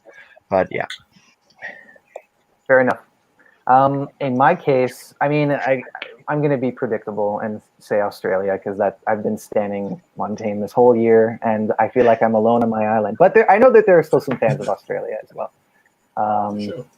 Yeah, I love and if that. not, then if not, also K-Mama from Czech Republic and Benny Cristo. But at least only the original, please. The original. Oh, I mean, the revamp was. I didn't dislike it. I don't think it was necessary, but it's fine. The final version was a good compromise, though, to be fair. Yeah. I feel like the final version was really... Sorry. No, go ahead. No, sorry. I was just going to say, I think the final version was like a perfect mix of the prior two, and I think it kind of just got that gel really nicely. But yeah, just sound vibes. It was a fourth mix? I'm sorry? No, a final one. It's a fourth one. How many versions you did make? 3, isn't it? I think there were 3. Yeah, I thought it was 3, is it? I got so confused in the end, so I can't remember. Seriously, I just stick to the original one because that's by far the best one, and then whatever he's doing or revamping, I don't really care because I stick to the original. And that would have been one of my qualifiers in the video. So I kicked that But out let's after the also- revamp. Let's also set the record straight, though, because he has made it very clear that it wasn't necessarily his instincts that was telling him to do the revamp. It was the fact that he had looked at what people were saying, and he was kind of influenced by that to do it. So I think that if he had trusted his gut from the beginning, then we wouldn't even be talking about all this. So now he knows better for next year. Okay. He is coming back, right? Yeah. He is coming back. That was announced a few days ago. Can you guys see this comment? Sarah Halloran is asking, which 2020 star would you take shopping? Shopping. Ooh, shopping. Shopping, yeah. Who's a big shopper? Paolo, are you a big shopper? Absolutely not. I'm quite minimal. It depends on what. If you try to buy food. I'll probably choose Samantha Tina because she's prepared for going out with the whole spray and the mask and everything like that. So she's well prepared and keeping me safe in terms of social distancing and all that sort of stuff. So probably that. Probably Samantha Tina. You need someone to take care of your coronavirus concerns. Chris, Right who should take shopping with you? Exactly. I might go shopping with. Again, it has to be Daddy from Iceland. He's got a great taste in jumpers, so I like jumpers, so why not? Alvis, tell us, who would you take shopping? Obvious, Samantha. She knows a stylist. She has a stylist, obviously. And hairstylist as well, so I needed that, for sure. Alex, who's your shopping buddy from 2020? I think I need to go and pick out some headwear with Destiny. I need to get her a new turban thing going on, and I think we'd have a good time looking at all the colours. And she's got a great style, so I think she'd know where it's at. She does have a great style. I don't think a lot of people talk about that either. It's it's I guess a bit too bad that her song came out so late in the run, because I think that it probably could have gotten a lot more support and more support around her. But yeah, I'm glad you mentioned that. Dominic, who are you taking shopping with you in 2020? Actually, I was about to say Destiny as well, because I think she's a really, really cool person and just a very nice one, and just, it will be just a fun time with her. So whatever we are shopping, I would be fine with that. I came back to say goodbye to Chris, because I think Chris has got to go. I've got to go, unfortunately. You fly and visit. But it's nice to see you all, guys. It's been a brilliant show, and Europe's living a celebration, and we can only hope that next year will be even better than today. And it's been nice to see you guys. So until next time, guys. We love you, Chris. Well. Thanks for joining us tonight. See ya. Okay. Bye. Bye. Are we bringing Paolo back? I'm back. Who are we bringing back? Equality. That's equality. I have to say, Alvis, you're literally killing me tonight. Yeah, and every night. By the way, guys, if you haven't seen any of our the semifinal videos or the winner video, just watch it for Alvis. Every moment with Alvis every moment that he's there is fantastic. That's basically it. I'm becoming a meme. Yeah. I'm a bit scared. That's the goal. I'm scared that Alvis is going to have his own channel. Competition for Andy. Firstly, I want to talk about this for a little bit, because most people sent me individual videos for all of the different topics that we did. Alvis sent me one 20+ minute video that I had to Why not? Why not? look for everything. It's very easy. Guys, for you. Not really. For me, it's very easy. That's impressive. It took me about 17 takes to do one video. Did it really? Yeah. I haven't seen the best of it, by the way. I have to say, I think we need a lady in the house. So I'm gonna make way. Yes, we need equality. I'll see you in a bit, guys. See ya. And let's find out who it's going to be, because I assume that Andy's going to be the one that brings. Yes, equality final. Hey, Polly. Estonia. Not quite equality, are we? Yeah, we're not quite At at least equality one. yet, but we're Yeah, this is, I guess, what you could call the 70 cents to $1 quality. But anyway, hi Polly, how are you doing? I'm good. How are you? Doing well. Tell us, what did you think of the show? I thought it was absolutely fantastic. I wasn't really expecting much at first. I went in with an open mind, but it got me quite emotional at some points. I thought it was quite sentimental in some ways, and it did feel some kind of void this year. I think some parts of it, especially the buildings lighting up, I thought that's absolutely beautiful and well done. Would you say that that was your favorite part? Definitely, yeah. I thought it was fantastic. Do you have a favorite landmark that you saw? Because I remember early in the video, a lot of people were saying which ones that they were really happy to see. So what was your favorite landmark to see lit up? I think everyone knows what I'm going to say. Estonia. No. Sorry, I kind of ruined it. Sorry. Fair enough. We haven't thrown this question to the people who are in the room right now. So let's go. I'll start with Dominic. What was your favorite landmark that you saw in that moment? The orchestration of Love Shine a Light. Yeah, so I have to agree with Polly. That was also one of the highlights of the show. I was impressed by Romania, by the big, massive fountain, the colorful one. That was great. I love that. And also like the London Eye. I love it because I've been there as well. So that was great. Aldous, how about you? Not mentioning our library in Riga, which they light up. I would say it's Brussels Atom or keep forgetting things. Goddamn it, Estonian one. I really like the blue color.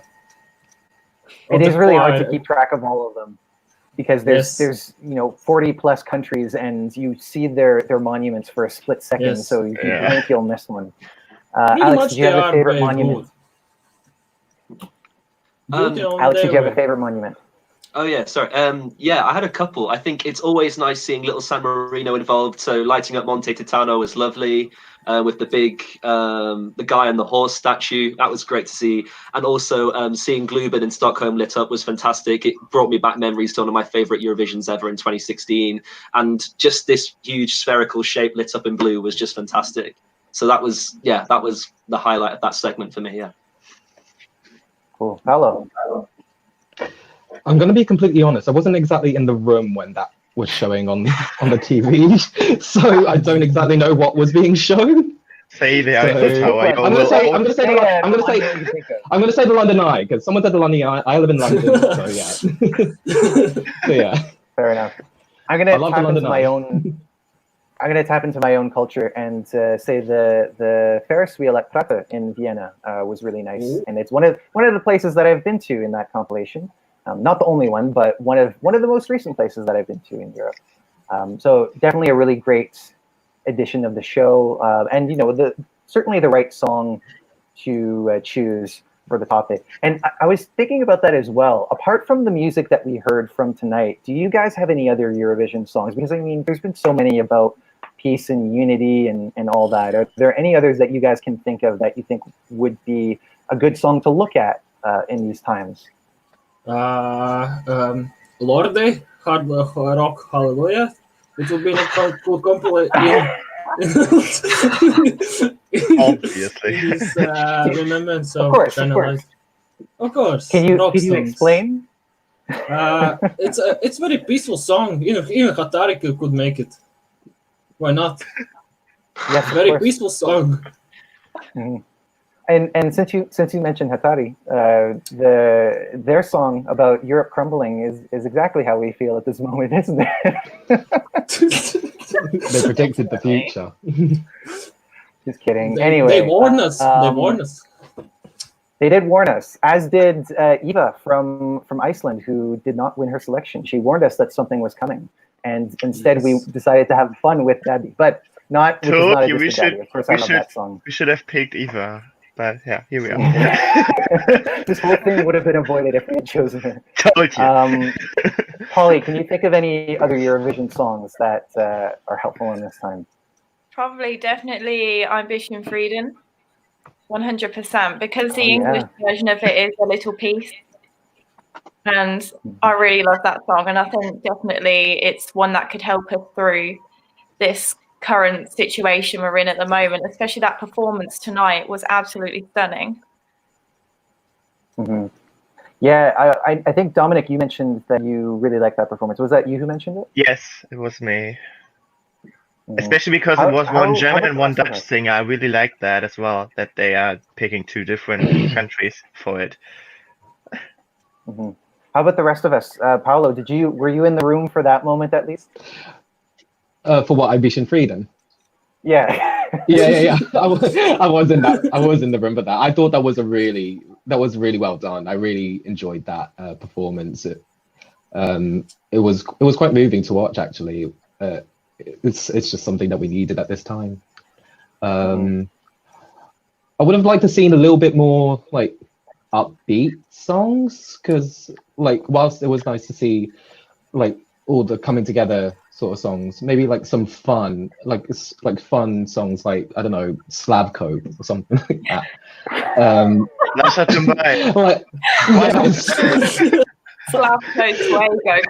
Take something like that, whatever. Yeah. Paolo, have you looked into what that song could possibly mean? No. Should I? Okay, we'll leave it at that. Alex, what did you think of the performance of Ambition Freedom? Oh, so it was my turn to now say that I was out of the room for that point. But oh, really? But I can answer your question and say when we were talking about the songs we think also are really good to think about and kind of represent the moment we're going through. Like I'm a sucker for host entries, and Jean-Guy McCroy was just an amazing inspiration for me this year. And I think lyrically, it's one of the most beautiful Eurovision songs I've ever heard. And I just love the transition from like just this feeling of just this really somber feeling and kind of like hopelessness turn into optimism and friendship towards the end of his music video. So I think that's a beautiful song we can really all think about this time, celebrating with maybe a bit of anxiety that we don't know what's going to happen to Eurovision quite specifically, but hope that we know we'll come together and cliche, but unite in a really more empowering way eventually. So that's something I'll take. Yeah. Well said, and a reminder also that oh, sorry, I didn't mean to put that one up.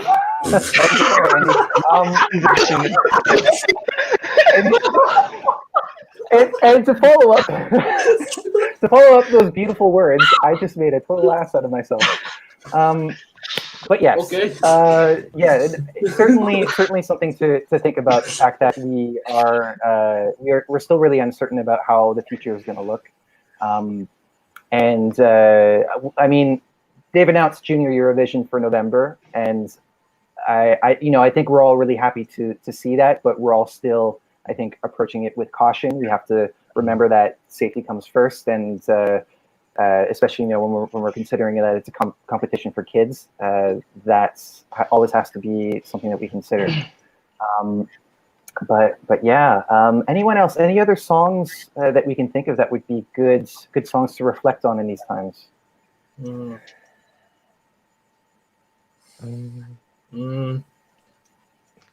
Alice? Undo maybe?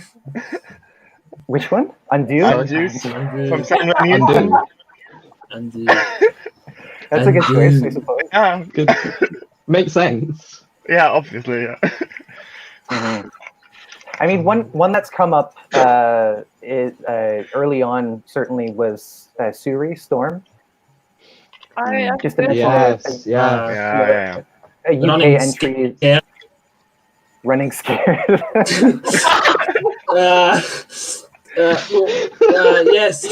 Yes. Answer is yes. By the way, questions. Thank you. If I can, okay.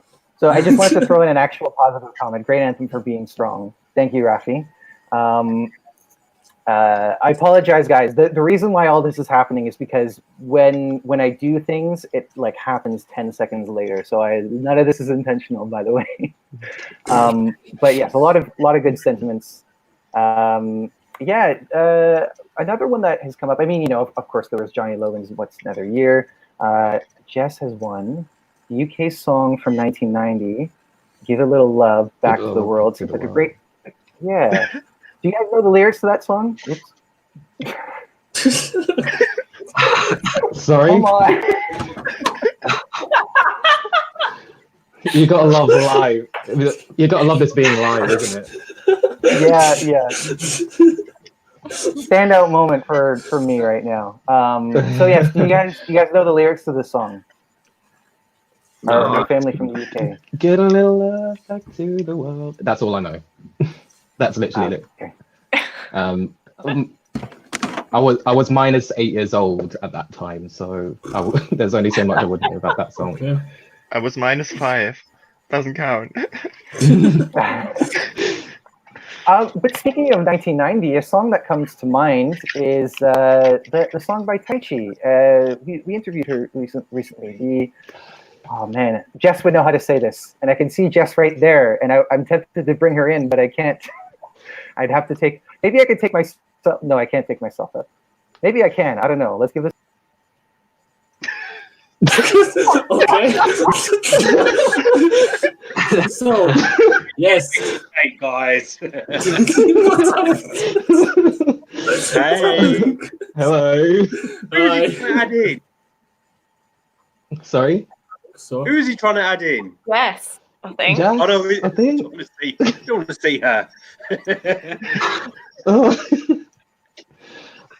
This is brilliant. Stuart's in big trouble because he just totally dropped me in it. But guys, we're having a party. And I've run out of wine. I'm on the vodka now. Oh, nice. I've run out of beers. It's a big problem right now. Alvis, you're literally killing me tonight. I love the look. I need a pair of those shades. So it's a 24/7 mood. I read that. Jess wants to come in. So, Paolo, I think we're going to say goodbye to you for now. Cool. Right. So, have a great evening. Let's say hello to Jess again. Hey, Jess. Hi. Hey guys, Hello. How you doing? Hi. I'm doing good. I'm going to disappear because Stuart's reappeared. So I'll be back shortly, guys. I'll be back. So, yes. Have I come back? Because I honestly can't tell anymore. I can see you, I can hear you, so. Okay. Hello. Unless you're a ghost, then you must be here. No, that's all good. Jess, what was the name of Taichi's song? Hi, Ludoyemo Benochi. Yeah. That's a song. I mean, it's maybe not directly related to the times, but it's still something that is positive and uplifting, and it's something that people could reflect on. You think? I mean, I think Taichi's song represents us, Eurovoxx, in this moment, having a big party, a big celebration with this mammoth live video. Yeah, fair enough. That's true. You've come up with some great questions tonight. What's a question that we could throw out to the audience? Question. Most of them you've answered already, but one question I did ask that you didn't ask in the video was, if you were stuck on a desert island with one Eurovision singer, who would you choose to be stuck with? Ooh, stuck on an island. You have to tell them where Clemens is from. Iceland, last year. Interesting choice. Why not? How about you, Dominic? It's just about this year or all the participants in the previous years? From any year. Any year. Oh. Or maybe you could change the question to, if you were stuck in lockdown and quarantine, who would you be stuck with? This is the question that we need to be asking. Tough question, huh? very tough question. Maybe Lena, because she's living pretty close to me, so that would actually be realistic. Done. Alrighty, Rue. Polly. Nice choice. Who would you? I could take a guess at who you might want to be stranded with in quarantine, but who would you say? What's your guess? Either Oh, you well. or Victor Crone. Why not Gotta both? be someone from Australia. Fair enough. No, you have to make it hard. You have to choose one. Who would be the one that you would choose between the two? Victor Crone. Oh, I stole my answer. Victor Crone was your answer, Alex. Yeah, I was gonna say Desert Island because he's the weatherman, so he would get me off the island. He'd sail me through troubled waters, and he'd put me right back in the UK. But I think Beret from 2016 would just be a great laugh, and I can't really tell you why, but she just seems like the coolest girl in the world. Beret. Beret, yeah. Yeah, she just it seems like. Go ahead. Oh, sorry, I was just gonna say she just seems like party 24/7, but also at the same time completely chill, and she'd just have a great laugh with you, and like, yeah, it would just be like a disco all the time. Yeah, definitely, you would never get bored with her around. My pick would probably be Loreen, because it just seems like you could talk to her for forever, and she would always have something new to say, something interesting to say, some kind of outlook. If you've ever seen any interviews with her, she just seems like a really elegant and knowledgeable person. So that would certainly be somebody that I wouldn't mind being stuck in quarantine with. And now, Jess, who would you choose? Well, I'm torn between Serhat and Tom Lieb, and it's just impossible. Are you really torn between the two? That's too extreme, isn't it? I mean, I'm gonna break my rules and just have both of them. No. We made Polly choose, so now you have to. Okay. I'm gonna let all of you decide for me then. Of course, it's not Leb. 100%. Serhat it is. Yeah, Serhat. To be honest, between Serhat and Tom Lib, I would probably choose Serhat as well, just because I feel like he would probably be very responsible and want to have everything like clean and organized. Because he looked very clean on stage, so that means he must be a clean person in real life, right? That's how it works. I guess so. I mean, Sure, he's a dentist as well, so he obviously knows about hygiene. Exactly, and therefore you don't have to worry about missing your dentist appointments because you would have one with you. Whereas Tom only does the same. What's another? Jess, you've come up with so many good questions. I'm sure you've got another one in your back pocket. Another one. Who's going to be the televote winner this year? We already mentioned the jury winner, but what about televote winner? Albus, I know you're such a tough question. Is it? Yes. Well, at least it's not France. Ooh. I don't know. Ooh, ouch. Sorry, my apologies, but it's not France. Okay. I don't think either it's Lithuania. I hope it is because of cheap tickets to Lithuania. But this is just the televote, though.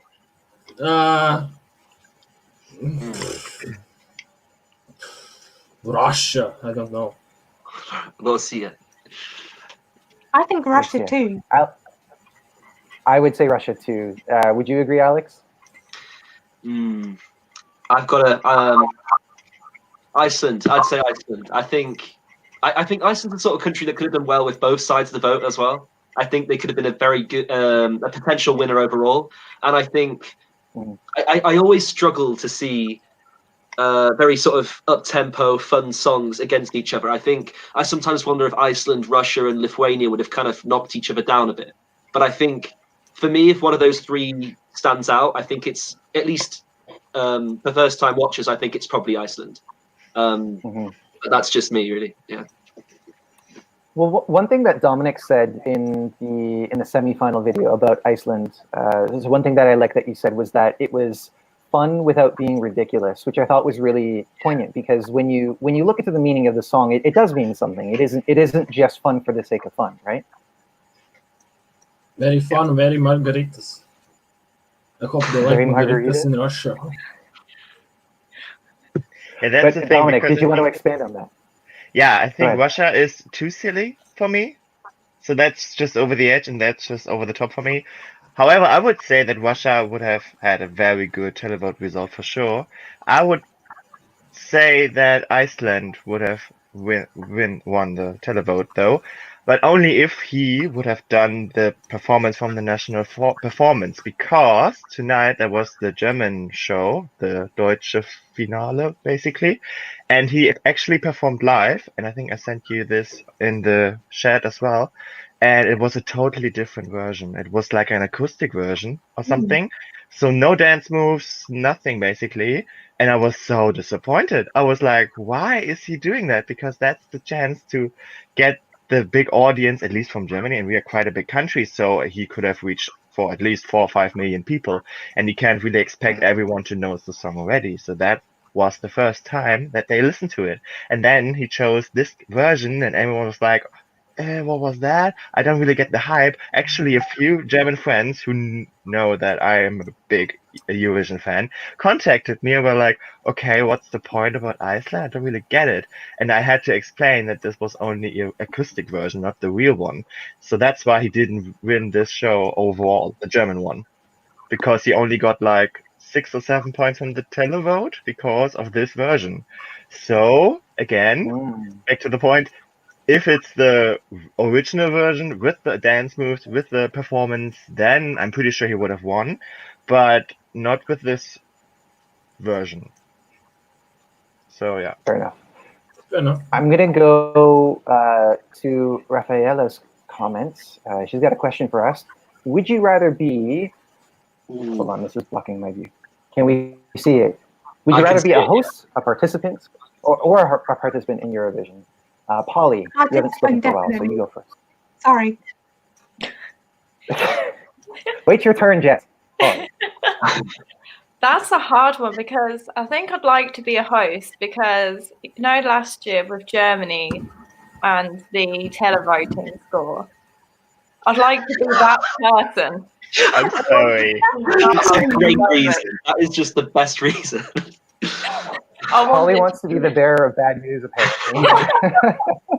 Or you want to be like Sweden, 21 points. Well, I feel like you could do it in so many different ways to make it funny. Fair enough. I mean, I think hosting would be a great opportunity. Besides the delivering bad news, just the possibility of presenting a big show to such a large audience and getting to interact with so many people would be great. Jess, you may go now. It's your turn. Thank you. Well, I'm not so keen on public speaking, and I love singing, so definitely I'd be a participant, 100%. And I would be there with like a dance, poppy, cheesy banger, for sure. Even though I can't dance. Cool. Even though you can't dance? Well, that'll be part of it. You do some awkward movements, and that'll be the dance move that people remember. Yeah, I could do kind of like Daddy Freya's movements, where he's kind of dancing in an awkward way, but it works. I could make it work. Yeah, exactly. Like Malawi sort of stuff. Yeah, just jump around. Because exactly. That's kind of all that it was. But he looked confident doing it, so that's all that mattered. Alex, how about you? Host or participant? Oh, I think a 9-year-old Alex was just loved the idea of being a Eurovision singer one day. But I think I would also love the idea of hosting. I think just this is going to sound really weird. Rocker. Huh? You can be a rocker. Well, like Torvald, like. Yes, why not? Why not? Exactly. I've got like the floppy down hair for it and everything. Let's just go. I used to do guitar as well, but that's long in the past, unfortunately. I feel like I'm really power hungry as well. So I think I would love the power of just saying, and you get this many votes, and I'm going to condemn you to the bottom 5. I think I just like that sort of that feeling.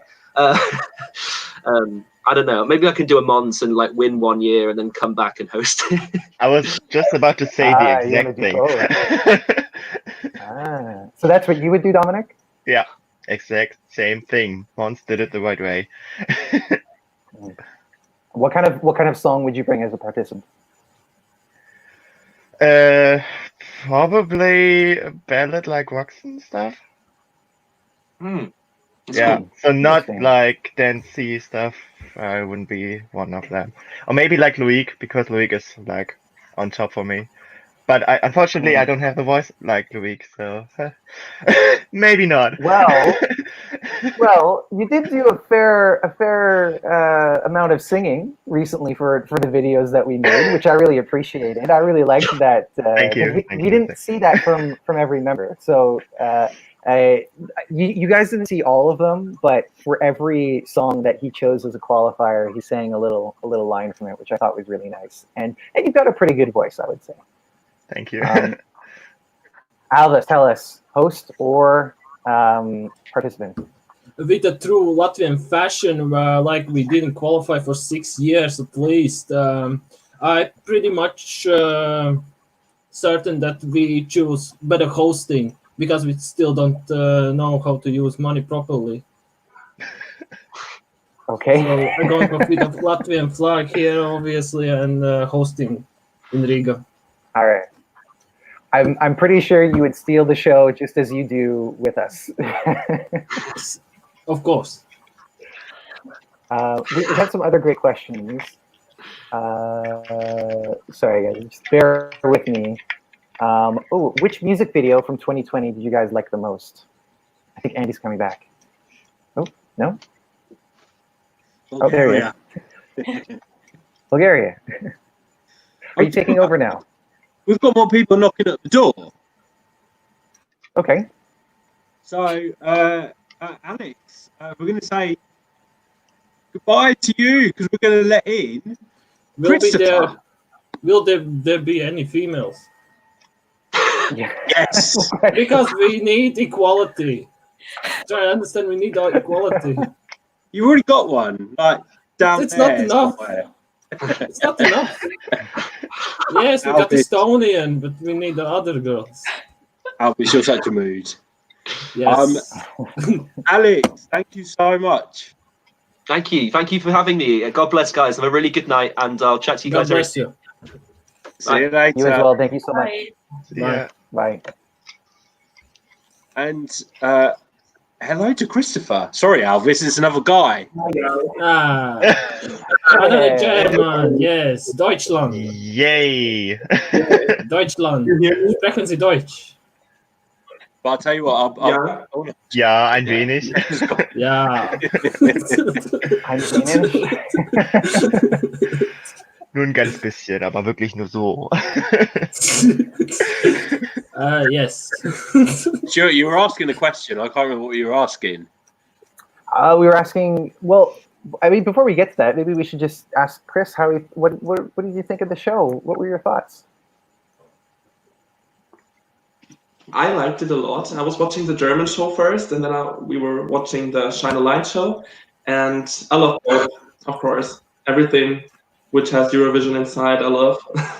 So it was very nice to see that they brought to the stage. Go Barbara. The flag that you got around your neck, is that Sweden or Ukraine? Yes, it's Sweden. Sverige. Good choice for this year. I mean, both would be good choices, but the question before was about favorite music video, which you already answered, Andy. So Chris, since you've just joined, tell us, what's your favorite music video of 2020? My favorite music video is Azerbaijan. I love the landscape that they're showing. I love how she looks and the dance moves, everything. It's just so stunning to watch. and it's so different. It's not. It's like how can I say? It's too much is always good. That's what I want to say. More is Too much is more. always That's my motto. Yes, exactly. Fair enough. Dominic, what was your favorite music video from this year? Stefania, Supergirl. It's like a Britney Spears 2000 music video, and I love that. And it has a little story in it, so it's not just like, okay, I'm standing in front of 4 or 5 different walls and just lip syncing the whole time, but there was an actual dance choreography and a storyline, and it was quite creative, so I really enjoyed that. Sarah O'Halloran definitely agrees with you. She says that she likes Stefania's video, especially the cat scene. We know that Sarah O'Halloran is a Sarah O'Halloran stan for sorry, that was awful. For Stefania. Polly, tell us, favorite music video from this year? Bulgaria, 100%. It was just so well done. And she said it was all done in one take as well. Like, that's amazing. It's absolutely fantastic. A lot of I noticed from that video and from a few other videos that there seemed to be like an inverting camera trend this year, because we saw that there, we saw that with Albania's video, we saw that with Benny Christo's video from Czech Republic. So I don't know if that's like that's a trend or something, but I thought it was interesting. Alvis, favorite video? If Tom Left included Eiffel Tower, I would choose Friends Century, obviously. But it's not. There's no Eiffel Tower, so I choose Samantha Tina, obviously. What do you expect me to say? What do I expect me to say? Nothing really hating it. I don't expect anything, because whatever you say always surprises me. So. It's random. I know it's random. Yeah, I mean, I think overall the music videos were pretty good quality. You guys mentioned a lot of good ones. I can't remember which one I picked for the video that we did that hasn't come out yet, but Iceland. Iceland is definitely a great music video. Lots of humor. Great reactions from the family as well. It's one that I'm happy to show to like my mom, and my mom loves that video too. So yeah, lots of fun. Andy, what have you been doing all this time since you've been ducking in and out? I have to apologise, because this is really not like me, but I've been hitting the drinks cabinet tonight because I'm having a party, I'm having a celebration, and I have actually been watching you guys as well. So, which bottle? Which bottle? On the second bottle. Oh. There's a third. Thing is, Alvis, I ran out of wine, so I'm on the vodka. I ran out of beers, but I have at least water. You're not drinking water. Why not? It's Lithuanian, at least. It's Baltic. Oh, but I don't care. I don't care. I don't care. It's water. Yes. Stu, I think I might give you a break. No. Okay. Maybe I'll hit the alcohol myself then. I think you deserve a break now. I want a lot of beer.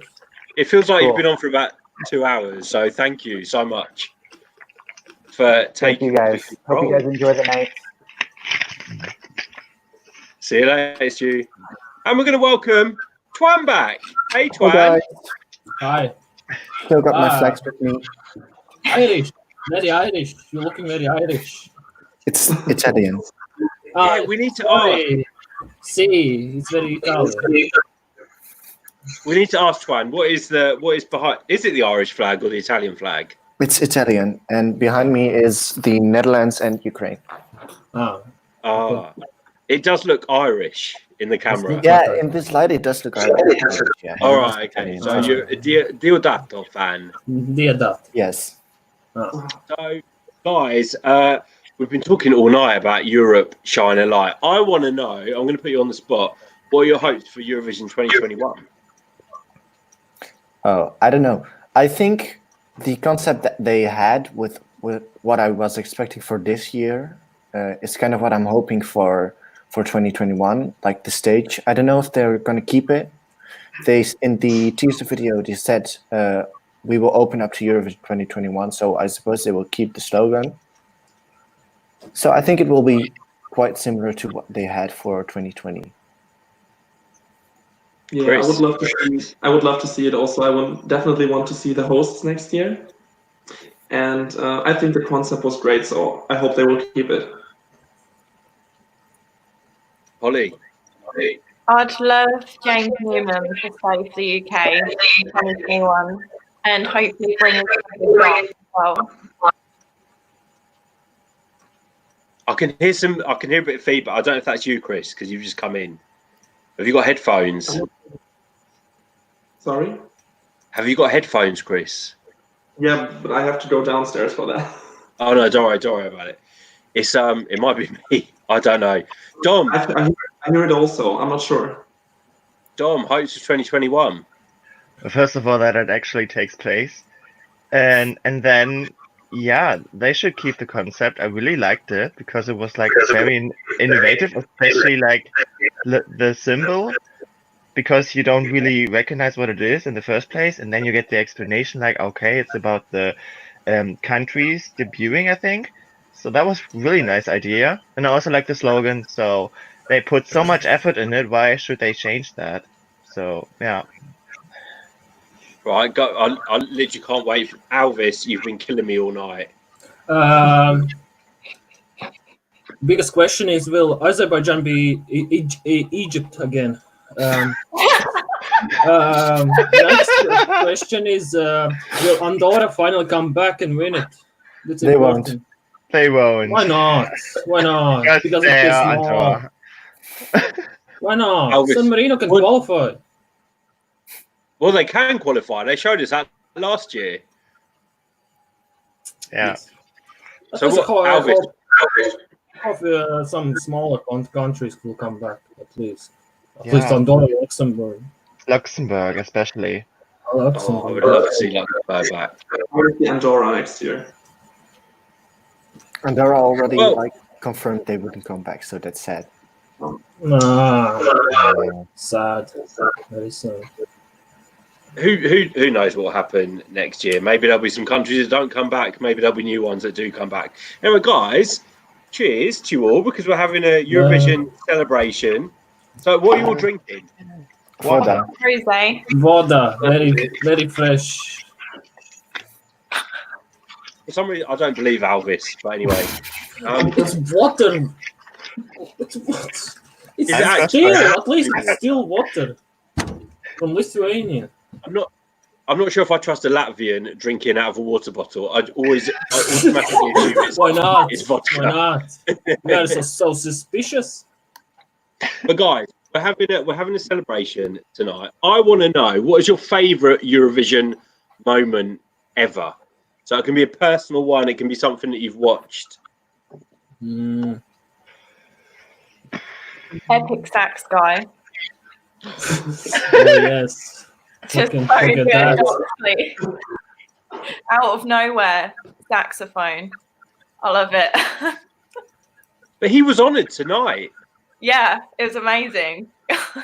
And I think we saw Sonia doing a little bit of epic sax and someone else. I can't remember.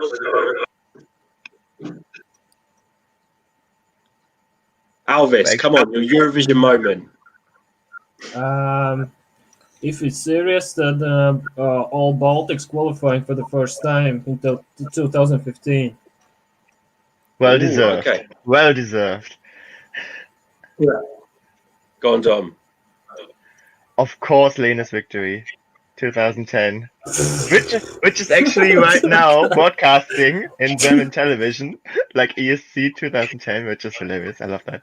So yeah. Hey. Twan. Oh, I don't even need to ask Twan. I don't think it's what you think it is. What do you think? It's not It has to arcade. be. It's not arcade. Yeah, well, also, but my absolute favorite was Sylvia Knight in 26. I was expecting Rona. Oh yeah, also, but Sylvia Knight just was like the most iconic thing that's ever happened to Eurovision. There was a show on in the UK last night. It was about kind of I can't remember what it was called. It was about when Eurovision goes wrong, and they featured Sylvia Knight because she'd gone in as this character, and no one seemed to get that she was a character, and they just thought she was being really offensive. Yeah, that's what I think was the best thing about it. She kept up the character for the entire Eurovision week, and everyone was interviewing her like she was a serious person. It was really funny. I have a question that's going to go out to the UK viewers, and I think you were watching Twan tonight as well, maybe. What are our thoughts on the BBC's programming tonight? Lots of positive comments. Are the BBC finally stepping up? So, Polly, I'm going to come to you because I know you're watching it. I really liked it. I thought it really did those past entries a lot of justice. And even my parents were watching it because they're quite big Eurovision fans as well. And they was texting me saying they was really enjoying it. And it's really nice to look back on some of those moments and get a little bit nostalgic, especially with Lena winning. I remember that so clearly, and that brought out like so much nostalgia for me. It was really nice.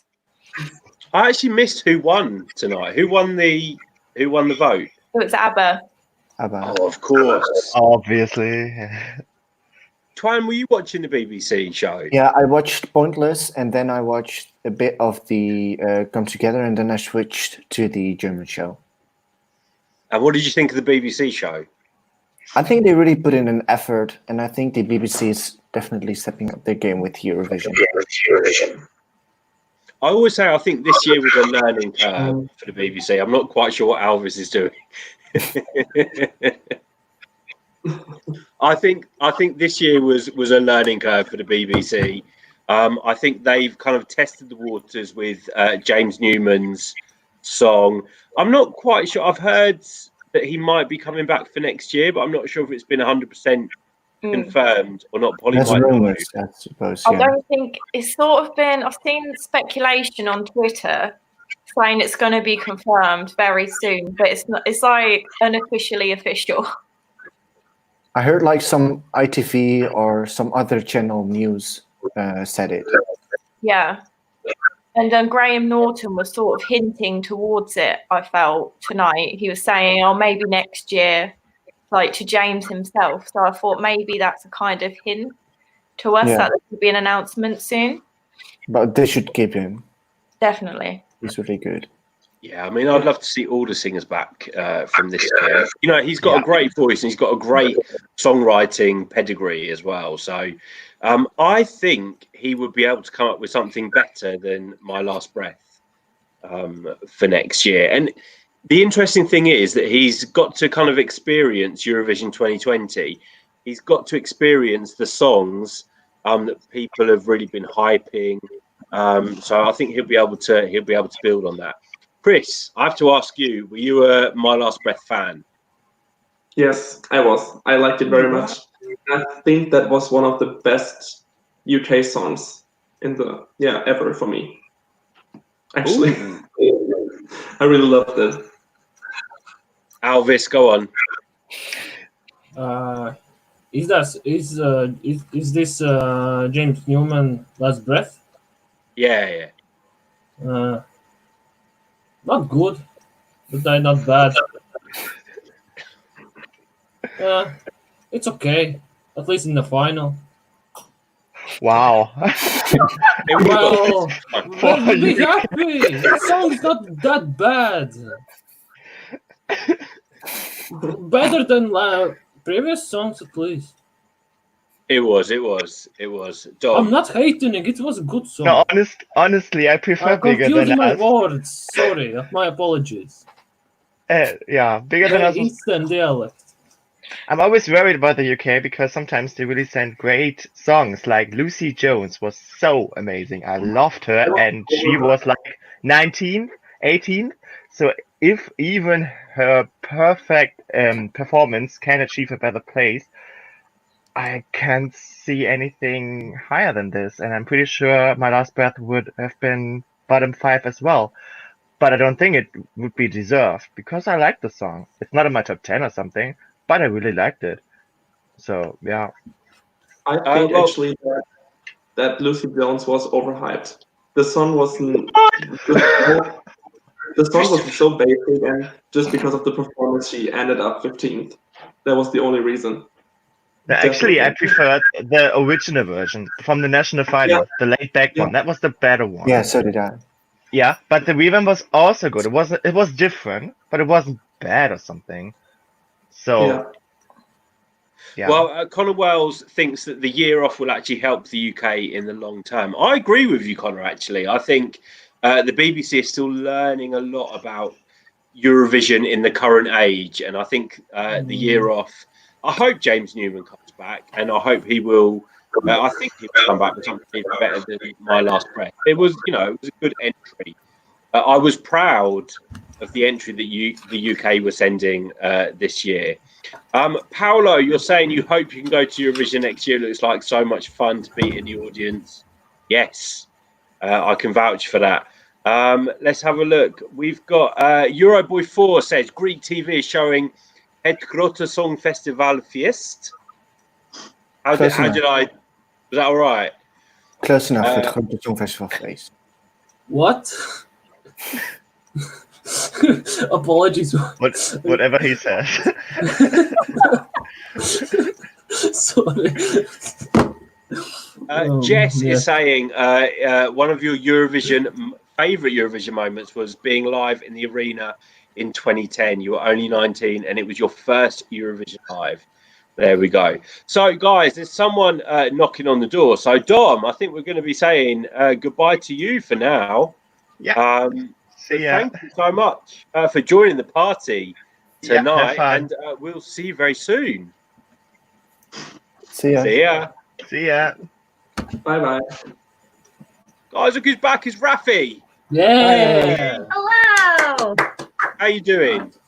I'm good. How are you? I'm good. Well, I'm a little bit. I'm on the vodka now, so I'm enjoying the evening. You all know me. You know that I never ever drink alcohol before I go on a Eurovision live, and today it's all changed. So I'm feeling merry, but I'm happy that we've had a great celebration of Eurovision 2020 tonight, and it's great meeting up with you guys to hear your comments. And we have to say hello because she's just joined. It's Mattia 1998. You're packing to go to Belgrade from your hometown for exams. How do we like Maria's video? Wow. Polly, I'm going to come to you first because you're a Molitva fan. I thought it was just fantastic. Like, it was so beautifully done, and it really captured sort of the situation, what's going on at the moment, in quite a poignant way. It wasn't sort of so blunt that it sort of hit people in the wrong way. I think it sort of just resonated with people, and I really thought they did it extremely well. And the people watching on the balconies and stuff, I thought that was a really nice touch. Go on, Elvis. It was really genuine.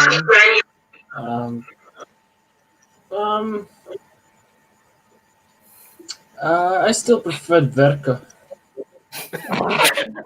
Okay. Jokes aside, it was a good video. Okay, it was a good, very emotional.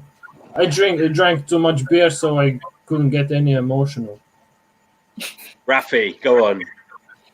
Oh, I was just saying it was so very genuine. I loved, just seeing everybody, in the balconies, and you can tell that some of them had no idea what was going on, and you saw that look of surprise and excitement when they noticed that just what was happening, and it was paired with the song, and it was just amazing.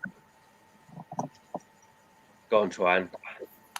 Molitva is one of my all-time favorite winners, so I really love the song, and her voice is just outstanding. So I really loved it. And Belgrade is a beautiful city. And Chris, you got the last word on this one. I loved it. It was so emotional, and I love the song anyway. And I think this was one of my highlights from tonight, next to Diodato. I have to say that Belgrade looked absolutely stunning, and I wasn't aware that Belgrade had so much beautiful architecture. And it's definitely a city that I want to go and visit because I've never been there. And also Molitva as a song was just such a stunning tune. Absolutely loved seeing Maria Serafovic's performance tonight. So, Rafi, as a question directly to you, as an American, how did you first hear about Eurovision? I first heard about Eurovision last year. Last June, Netflix released both semifinals and the grand final for 2019. So I was like, "Oh, what is this thing?" Because I've never heard it before. And as soon as I started watching the first semifinal, I was hooked. Like it was so life-changing for me. And now I'm here. So it's part of the Eurovoxx family. Yeah. I'm so excited.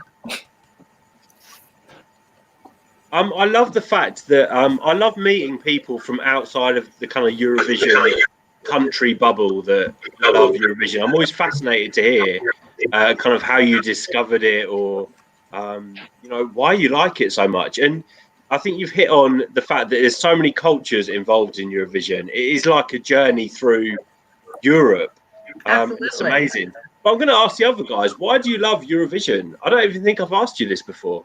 Alvis? Because of my grandma.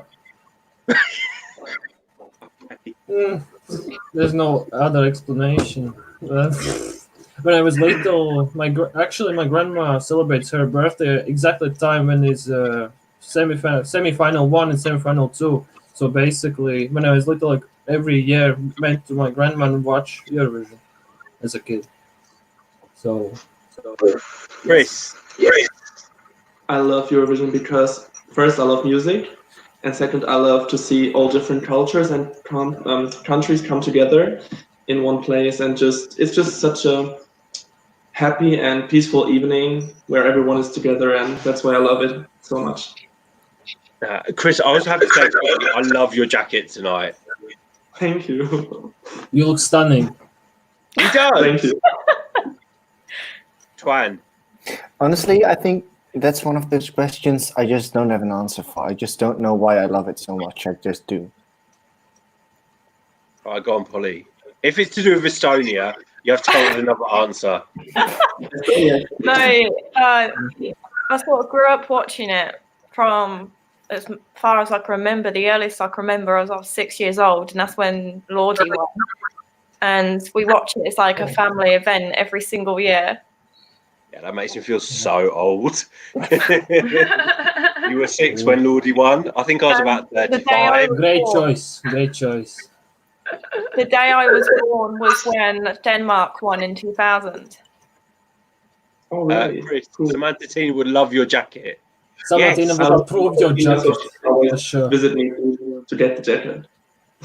And Jeffrey, you've hit the nail on the head. Eurovision brings people from all kind of countries and races together, and that's why I love it.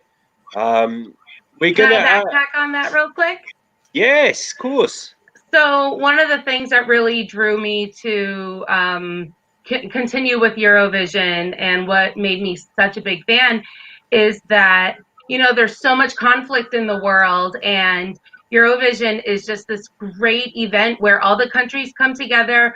There's no politics, like nothing negative, and it's, people who generally wouldn't associate with each other outside of Eurovision, but they all come together and just celebrate the togetherness that they have and the cultures that they share, and it's just fantastic.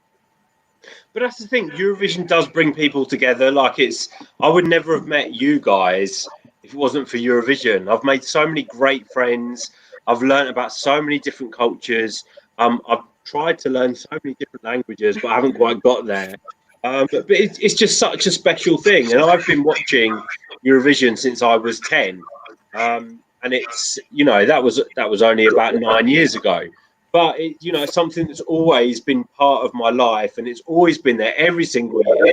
And what I love about the show tonight is that it was kind of there for me again in a time where we're going through all this anxiety and this worry and this horrible time in the world. Eurovision still came through for me tonight, not in the way that I was expecting, but I still think we had a very, a fabulous show that brought everyone together. Allowed us to feel emotional when we maybe needed to feel a little bit emotional, but also a chance to celebrate the songs of this year. And there were so many good songs as well. So I'm thankful. I can't remember what question I'm answering. I've had a little bit too much vodka, but it does bring people together, and I will always say that about Eurovision. I think Jess is waiting behind the scenes to come in. Twan, we're going to say good night. Good night. I'm going to miss your flags, Twan. I'll bring them back next time. Yes. More Every flags, video, more just nations. add one to your ponytail. Okay, I'll do that. I've got some. So See you soon, Twan. Thank you so Bye-bye. much. And we'll say hello again to Jess, who is Jess, who needs to take over really soon because I really need to run for toilet. Go to the loo, Andy. Go on. I'm so embarrassed. But Jess, I'm going to pose a question to you all to answer, which is, what is your favourite Eurovision contest year ever? Oh, good question. Alvis, favorite Eurovision year? Well, Go. it's not really a tough question. It's of course 2015 because we got the best result in a decade, first time qualifying. So basically, there's not much of an option. Okay, so you're kind of slightly biased. Okay, moving on. Mina. Wine.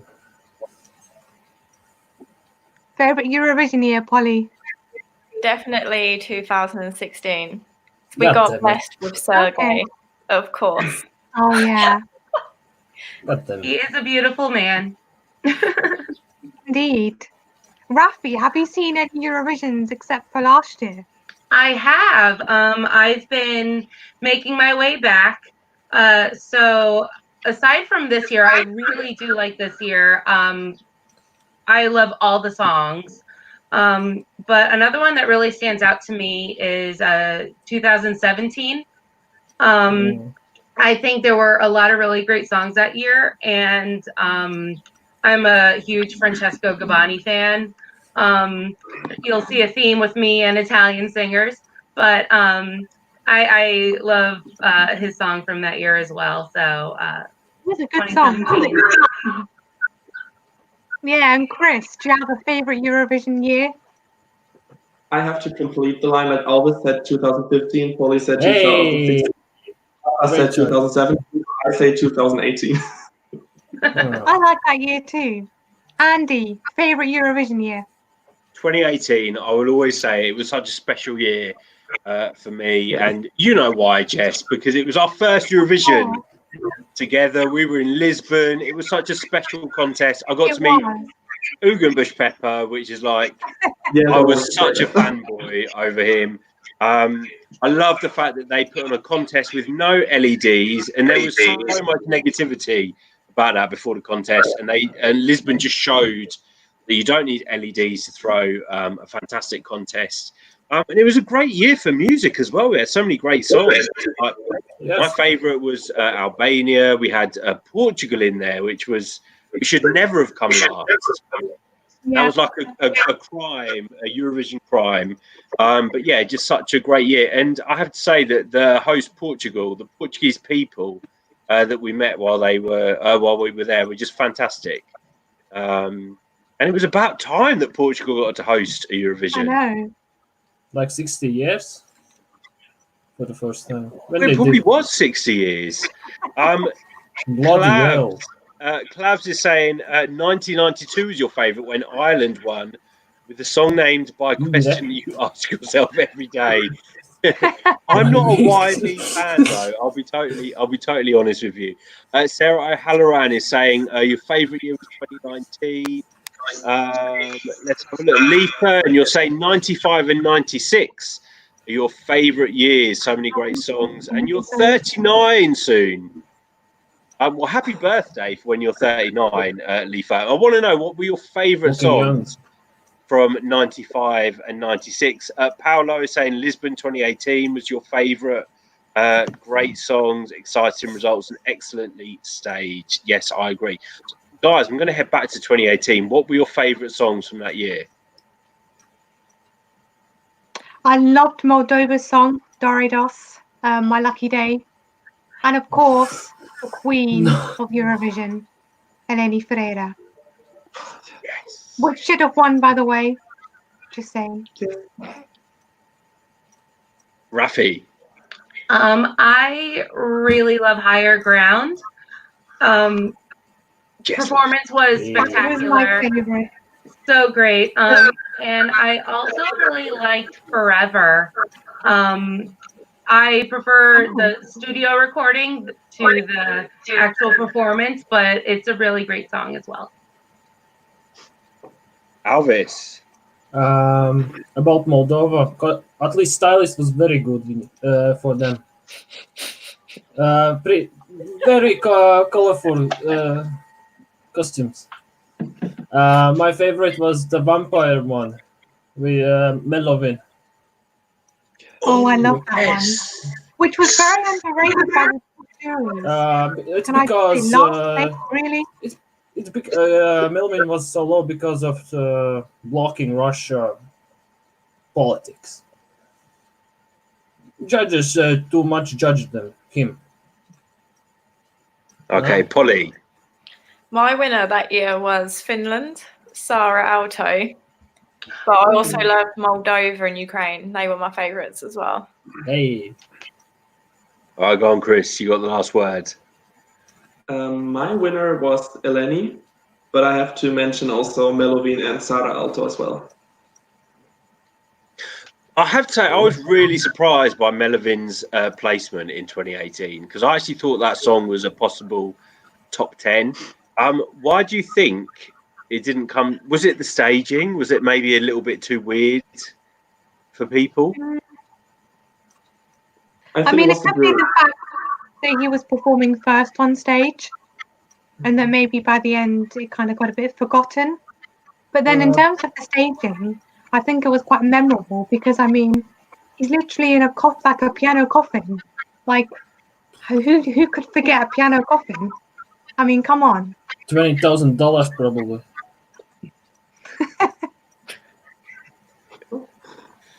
We've got Philosaurus says 68 was your fave.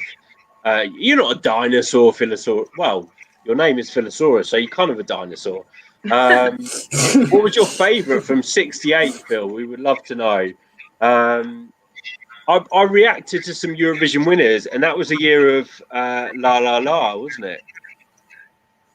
Was that Michelle from Spain? 1968 was the year that Cliff Richard should have won. So congratulations. I can quick. About Russia entries this year, Little Big, the main singer, was asked about how many la's in a Spain song there was, and actually he, to actual number, guessed the right answer for some reason. He was shocked. Did he get it? Yes. It's like 126 Lars or something. Yes, he randomly answered and he got right.